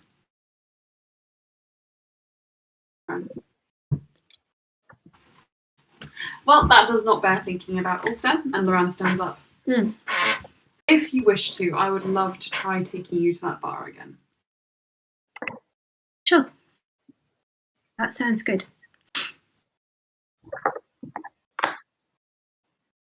And Loran holds out his hand. Ulster will take it. I imagine he was sitting on the ground up until now, and he just takes it and stands up. I always imagine Ulster sitting on the ground. He likes to be close to the earth. Let's say this is the last evening night of the the last night of your downtime. Also, I just want to give you guys a pre-warning. I'm feeling like I'm flagging a bit. So, Lily, this is entirely up to you. Would you like to save this interaction until the next game? Would you want to try do some of it now and maybe stop partway? Can we just try and do it because I look forward to it all day? Yes. You see, I look forward to this because Emma and I started writing it, and then I got looking forward to it, and then I planned for it to be in the day, and if it's not in the day, I might cry. Me too. You understand? I am Waku Waku, and you have all of my attention. My brain will be like, this was supposed to happen today, and it didn't happen. Literally me all the time. Don't even. I'm just trying to focus. Who wants to be besties with Karul when he definitely is going to help us with our mission? I'm so excited for all the things I don't know. All of you to see what's Ironstone. Excuse me? As I said, I'm so excited for all the things I don't know.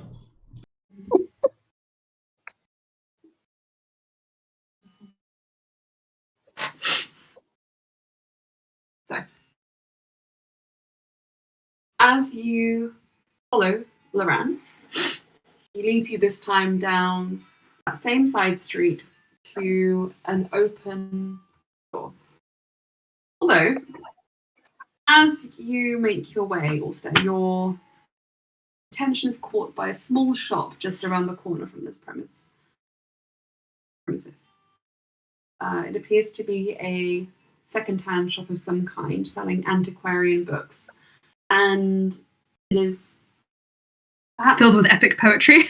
filled with epic poetry, which might catch your eye, or some titles which you recognise. He zooms up to the window. I think the one title that really jumps out at you, considering all of your interests, is a book called Harvesting the Nectar of the Fae. At which point Loran kind of stops beside you and says, anything caught your eye? This was next on my reading list.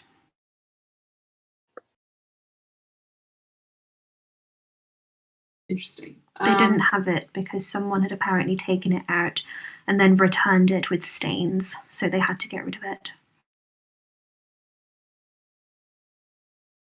Right. I'll come back tomorrow. I could buy it for you. That's okay because your money is my money and my money is your money Precisely. at the moment. Which So means if I buy it for you, we're using your money. Also, you're so smart. He walks into the shop. that's not okay. And a moment later, he comes out with Harvesting the Nectar of the Fae. He says, try not to stain this one. I'm very careful with my books. Just stains. I don't really eat when I read, so. Or drink tea. Well, no, sometimes I do drink tea, but I'm very careful. Gift. Ulster flicks through it. Also, porn. Facetious porn you've ever met. Ever seen, ever read. It's so visceral, it's alive. It talks to you. Touch my heart! Touch my hardcover. I'm sorry. A hardcover book. I'm so sorry. Ulster closes the book. What is it? Can Can I see? You know what? I will read it and then give you my opinion. He puts it into his little bag. Loran, as he put it into a bag, Loran has a slight redness on his cheeks, so you get the impression maybe he glimpsed at least one of the illustrations. Right, so shall we go to the bar? The bar. It's a bar I've been to before. Yes, and thank you for the gift. It was a very kind gift. I'll get you a better one. No, that was very kind. You don't have to get me a gift at all, but it was a kind gift, and I will You look said after gift it. like 5 times. Sorry. Your gift was the giftiest thing of all. Let's go. Yeah.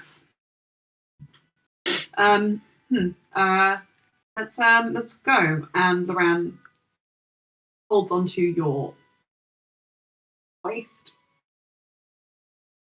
Then pats your back and walks ahead of you. Cool. Are you all right? You had a bit of dust on your hip. Holster. He just stares at him.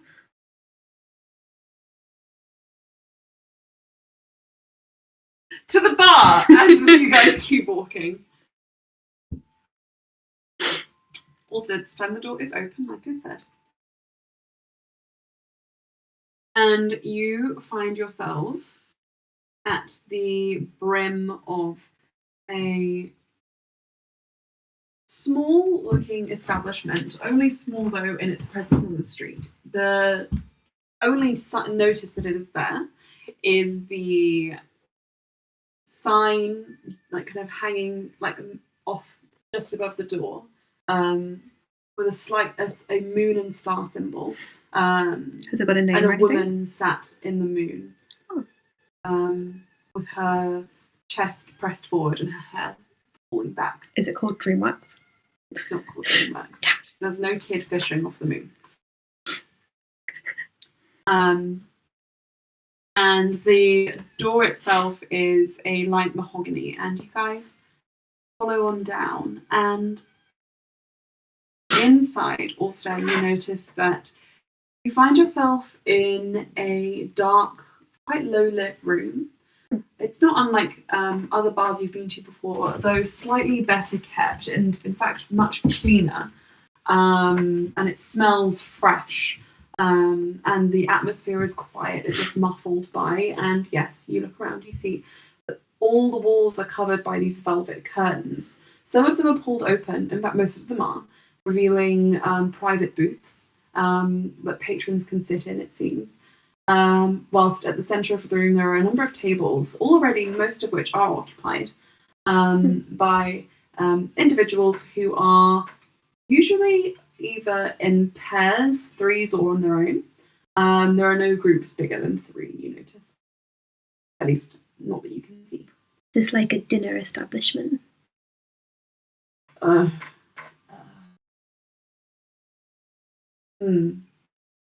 Lauren seems a little bit uncomfortable all of a sudden. It's very nice. It smells nice and it's quiet. It is quiet. The atmosphere is good. Yeah, the lights are a good. Temperature. I was going to say a good light. The lights are. The lights are good. I'm sorry. I'm nervous. I haven't brought anyone here. It's a place you like, though, right? I suppose, yeah. And I'm happy to be here. Well, I mean, yeah. A drink. Would you like a drink, also? Find an empty table, and I'm sure I won't lose you. Do you prefer being around other people or in somewhere more quiet? Oh, we don't have to go in there. You shouldn't use a table, also, a table. Also, we'll find a table kind of off to the side of it. If you go away, you kind of see Loran just kind of standing. Like a sim. Like a sim. And he goes over to the bar. The speed at which the barman comes over to him, and the way that a few eyes follow him, Ulster. From your perceptiveness, you know, it seems that he is, in fact, as you were saying, a regular in this establishment. And as you are waiting, because although he was seen too quickly, Loran seemed to have ordered some sort of interesting or curious drinks so that you might be impressed. Who knows? You hear a voice from beside you. Pardon? Oh, sorry. He moves his chair out of the way. No, I meant, excuse me, as if to introduce myself. And you see a tall man with kind of, cream-coloured skin and dark hair, with brown eyes, looking down at you. He's quite stocky, wide-chested, but handsome. And he says, I just wanted to inquire as to whether you were accompanied. Yes, we're having drinks over there. Are you a friend of Loran's? He blinks and then looks over. You're with Loran. Understood. Is that a problem? For me, perhaps. I'm sure you'll have a fine time. Thank you. He stops and then looks like he is about to leave, and he says, just in case I'm not completely obtuse, can I ask whether you would be open to other options? What do you mean? He leans over the table and puts his hand over yours and then just kind of says, for example, I could buy you a drink while he's not looking. That's a very nice offer, but I really can't drink that much anyway. So, but if you also, it looks like he's trying to be polite. He doesn't want to offend this man. I mean, I can ask if you can sit with us. I don't think that's going to work. What was your Do name? you know where you are? What was your name? Ridian. Gideon. Nice to meet you. I'm Brian. Brian. Pleasure's all mine. Mm. I think he's on his way back. And you do see Ulster. Loran has turned around and is walking back towards you, and his eyes are on this man. And as he leans away, he says, you really do seem slightly unawares. Let me enlighten you. Have a good look around, especially next time somebody goes into one of those booths. And if you do change your mind, I'll be in the corner.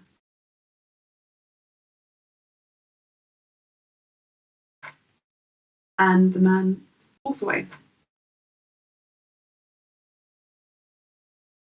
Also becomes very small in his chair.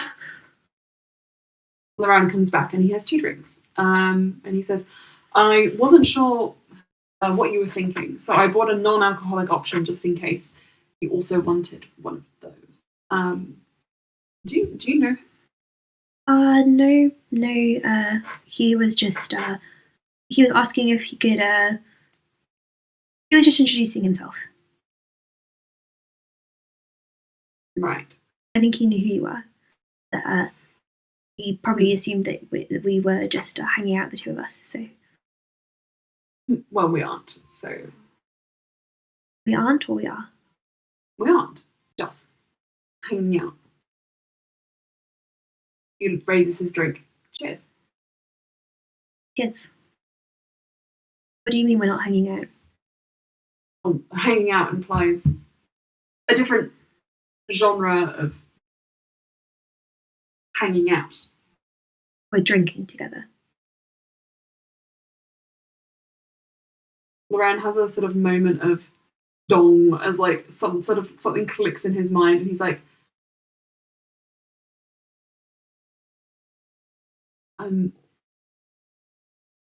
Also, what do you think we're doing?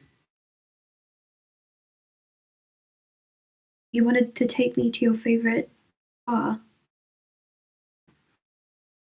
Just you. Because you said you don't like the others yet. Which implies that I wanted to spend alone time to get to know you on a more intimate level. Why? It's obvious, wasn't it? Why? It's not obvious to me. You said a few days ago that you didn't want. I'm just a bit confused. Not that I don't appreciate. I really enjoyed going to the garden, and I'm really happy to be here somewhere you like. But I am a bit, for lack of better words, I am at sea.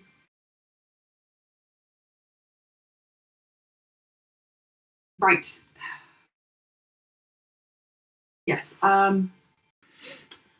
Okay. Let me. Maybe we should go somewhere private, just to talk. But we just got here. I feel exposed a bit. Where do you want to go? His eyes kind of flicker over to the corner of one of the rooms. Okay.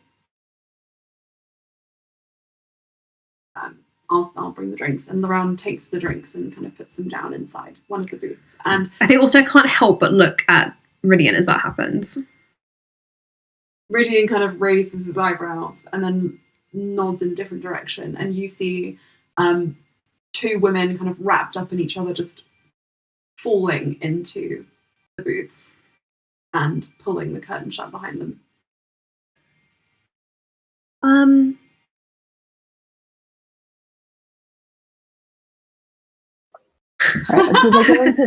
Did they go into the same booth? It's a sexy club for sexy people to Did be they go sexy. into the same booth as Ulster and Loran? No. Okay, right. There's loads of them around this room. Okay. Why did he? It seemed like he nodded to signal to. Sorry, I meant as if to show Ulster, direct him to look over at them. Sorry, that was my mistake. I should have been clearer. Thank you for correcting me. I think Ulster kind of wrestles with his surprise, but he trusts Loran, so I think he'll go in.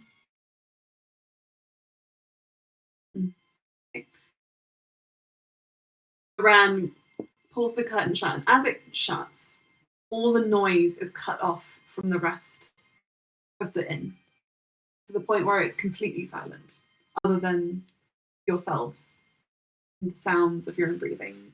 Glasses cheeking against the table. And Loran says, It's like the discs you have on your ship. I mean, there's a reason I get free drinks. Because Curtains, fabric. Oh, you make them? I made the curtains. That's a pretty interesting device. Many uses. Are you okay? It's just interesting to talk like this. Somewhere like this. About What usually curtains. goes on here. Talking. Right, I can do that. I spoke to Cass the other day after our conversation, and she slapped me. I mean, sorry, that's not good. No, it's because She shouldn't have done that. No, it was funny. You have to admit. No, you shouldn't be slapped. That's Well, she's hit me before she shouldn't. with whips and things. It's strange. Okay. I'm joking. Sorry. I can't help but use absurd humour to protect myself sometimes. Okay.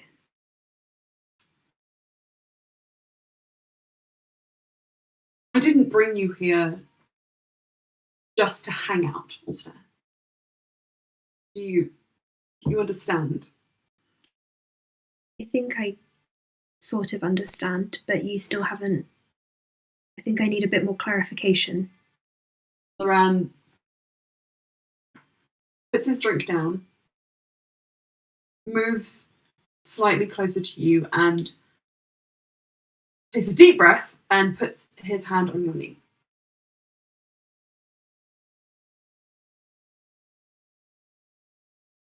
I feel bad for the way our conversation went on the ship. Because in that moment, I expressed to you that although I was interested in you, I did not feel free to pursue anything. I'm still not sure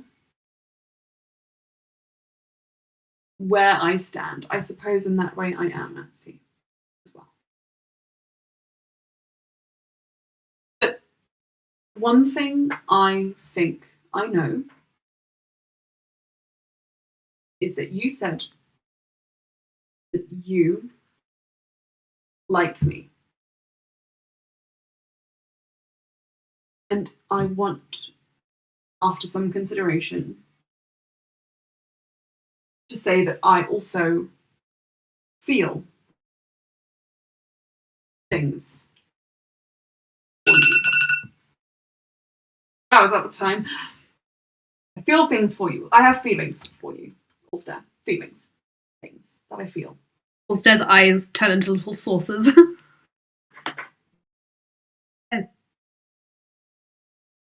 So we're not just hanging out. I brought you here because I wanted to tell you that. And this is a place that I wanted to show you, which I've not shown other people, though I feel like maybe that was ill-advised now that I think about it, because you were approached by someone who gave you the wrong idea.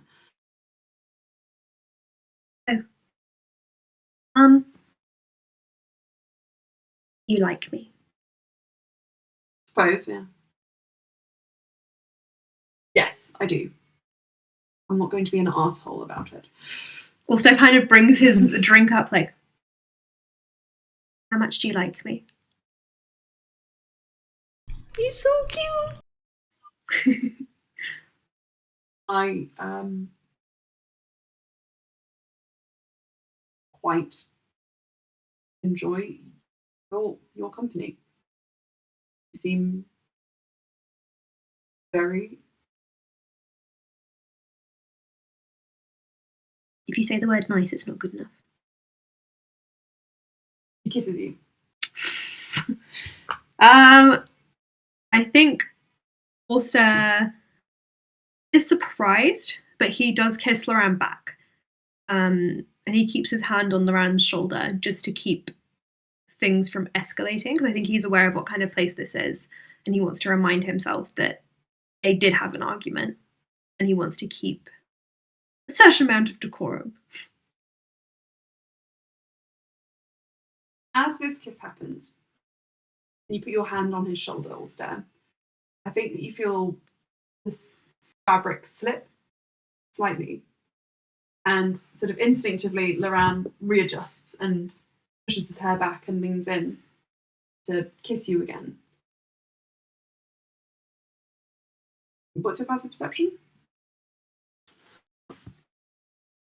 It is 15. There's a very brief moment where on the base of his neck you see a small red mark. Does it match the ones that Ulster has on him? No. No, I mean, is it the same type of mark? Yes. It's not one that you would have left there. He doesn't know how to do that.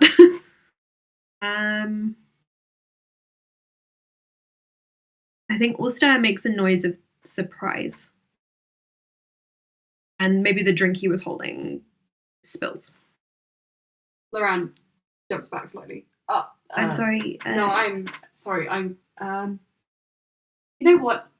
I don't know why I came here. Let's do something completely different. Let's go somewhere you choose. I feel like sorry, I'm just a bit. I can't believe I actually said that. Can I ask you something? Sure. Ulster kind of starts tidying up the spilled drink with his handkerchief and just rolling it up.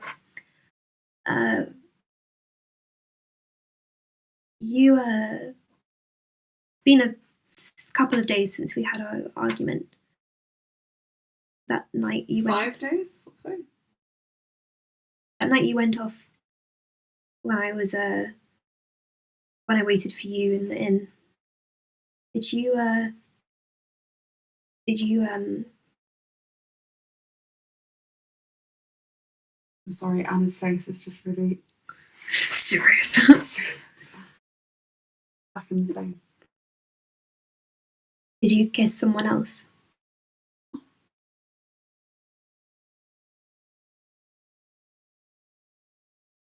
Okay.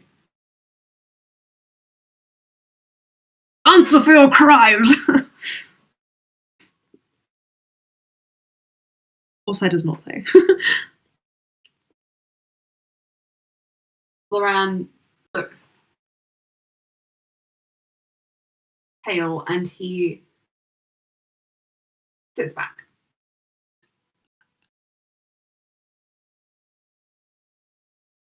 He looks away and then says, after about a minute,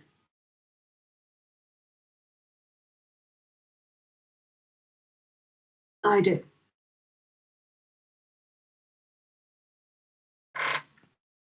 I'm not I'm sorry, Ulster. I'm not judging I didn't. I'm not judging you. No, don't. I just wanted to know. Don't say that.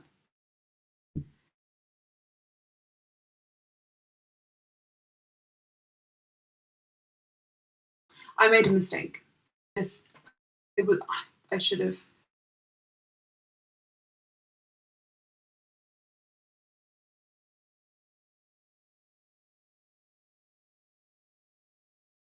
I don't think it's a mistake. If that's what happened, then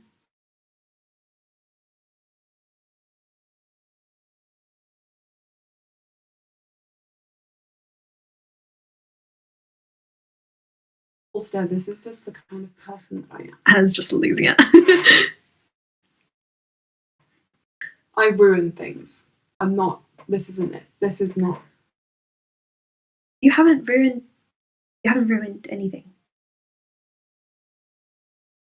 I am just surprised, I think. Well, you shouldn't be.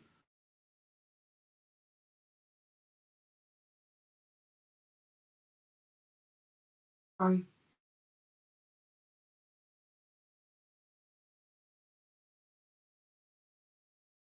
Maybe I should go.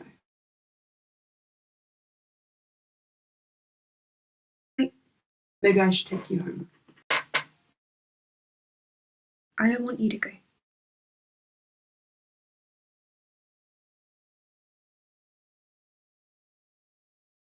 Also, I want me to go. Why?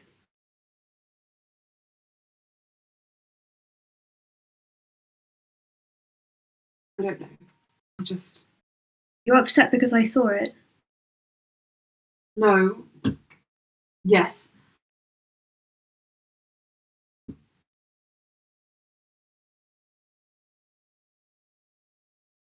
How did you want me to react? I didn't.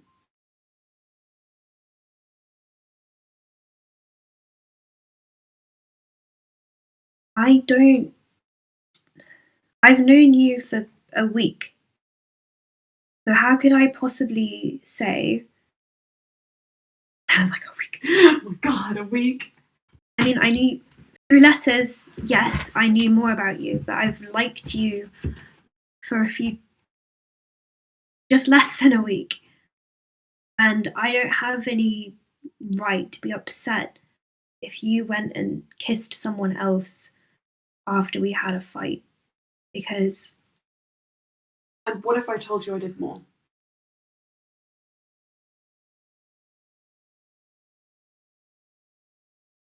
you're not mine to police. What if I told you I've ruined people's lives? What if I told you I've a trail of heartbreak, 100 tales of woe on every shore? I would ask why.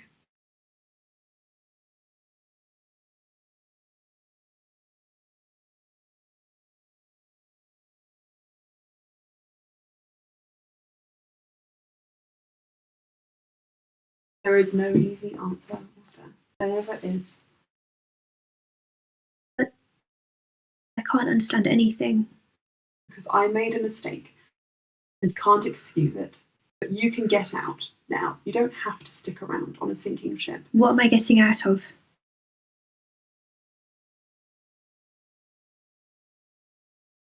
You're telling me to leave without giving me any context or want for why. I don't want to give you context, Auster. I hardly know you.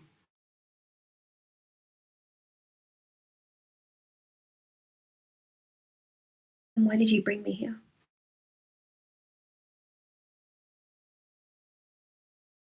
Please, can I have some time just to think? Think about what?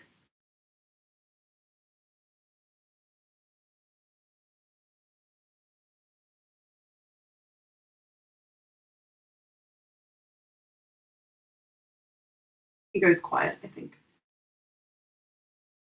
You don't tell me even a thing, then I can't understand. I know that my understanding is limited because of my background. But I'm not stupid. I know, I'm not saying that you are. Please trust me a little more with your feelings. Even if you don't want to do anything or be anything more with me, I have this concern for you.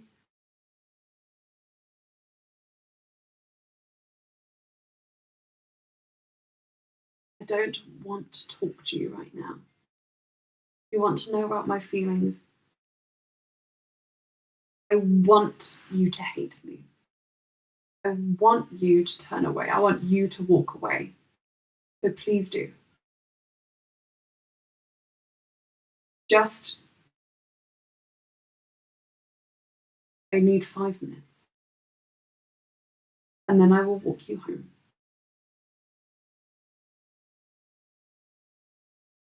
I don't hate you.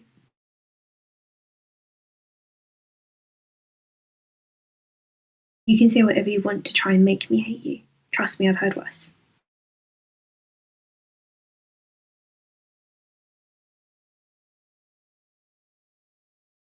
I don't want to hurt you or Stan. That's exactly what I'm trying to avoid. Well, you're hurting me now. So I made a mistake. If I don't admit that now and own up to it, it'll hurt worse in the future.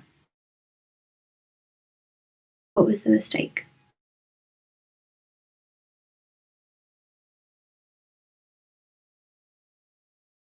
It's too many to count. Are you talking about kissing me or kissing someone else? You know which. I don't.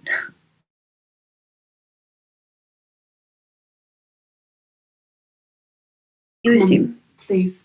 You assume too much of me and what I know and don't know.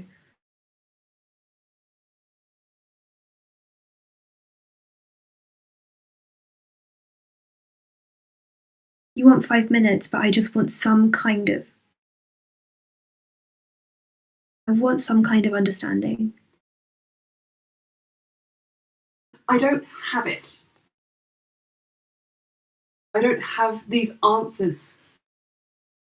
I only have what I know, what my instincts are, Allstat, and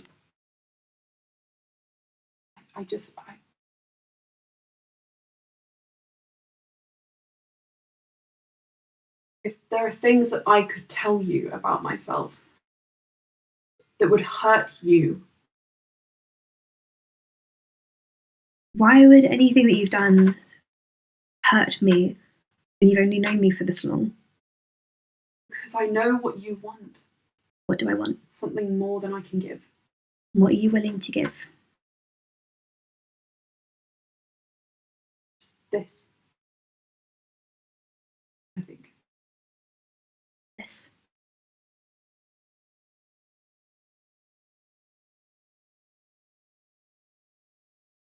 I thought that with the time we had,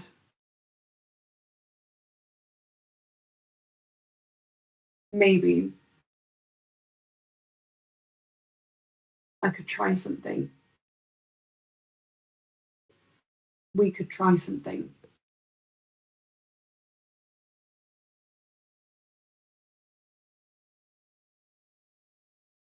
I do like you, Allstat.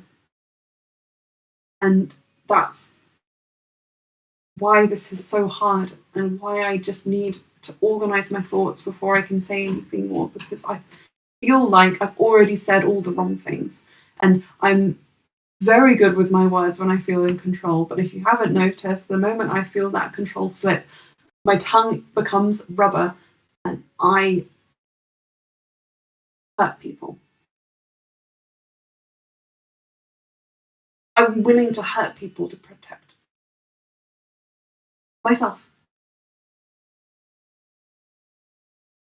And I don't want to hurt you.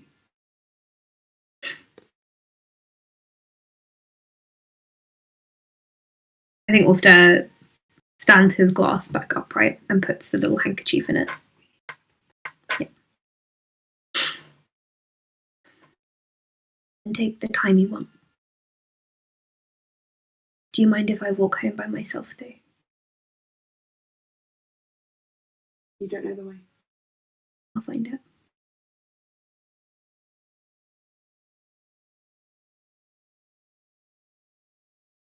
You know where the spare key to the door is? I think I'll go back to the main house tonight. Loran looks a little pained. Then just I want to give you the space. That's what you're asking for, and that's what I'm going to give you.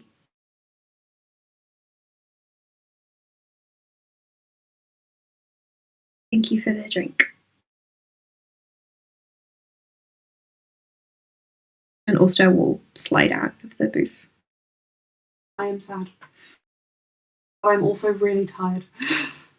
As you walk home, I'm just going to do a small jump of time to Astra and what I assume Astra, Sparks, and Ulster are doing all together, which is eating ice cream under a big blanket. Oh yeah, when Ulster comes back, he just bursts into tears. Aww. He doesn't explain why or what's going on, but he just bursts into tears. Oh no. You know what's really sad is that Loran is crying by himself right now. And also, sad for the situation, Astra is not there. Yep. Because Astra would be sleeping in a little forge. Marlon is there, isn't she? Marlon is there. She is under the blanket, thoroughly confused, but happy to eat ice cream and pat you on the back. She's like, I don't know who he is, but fuck him. I will shove my sword up his ass. Wrong way first. Like the hilt, or The right way to some, way Rashan. I guess it has a flared bit, and it wouldn't hurt you. So anyway, I'm just I gonna. have one last detail. Tiny detail. I'm really tired. No, this is like a 5-second thing. What? He will, in the early morning, he will send the Vol To Loran's house. Aww. Shoulder. Oh, Guys, it's 3 past midnight. That's I've been on my feet for 17 hours. Let's be a lesson to you. Thank you so much Good for the luck. session. It was Thank absolutely you. fire. You're an amazing DM. Clarify one thing in case it's not obvious. Loran did not cheat on Ulster. No, Yeah, they we weren't know. together. Just want that to be very, very Yeah. clear in case there's Yeah. any misunderstanding. They're not even dating No, we right get now. it, yeah. Yes, but maybe I just want to make sure everybody knows that my boys would never. Uh-huh. All of my many boys and women and Never. non-binary grills. Grills. Best grill. grill masters. So yeah. We love you. Hmm. That was a very emotionally gripping scene. We wrote some of it before, but not this second half. Also, I think that Lily and I will write a version of this which is slightly more succinct and thought through. From my end, at least. What I are know I you was a little bit talking about? All over the place because I am low key running on empty. Fuse? But I do hope it was still enjoyable. It was very, Oh, very definitely. enjoyable. Thank you for but- the session, even when you were tired. It was very good. Yes. Please get some rest, whatever rest you can get.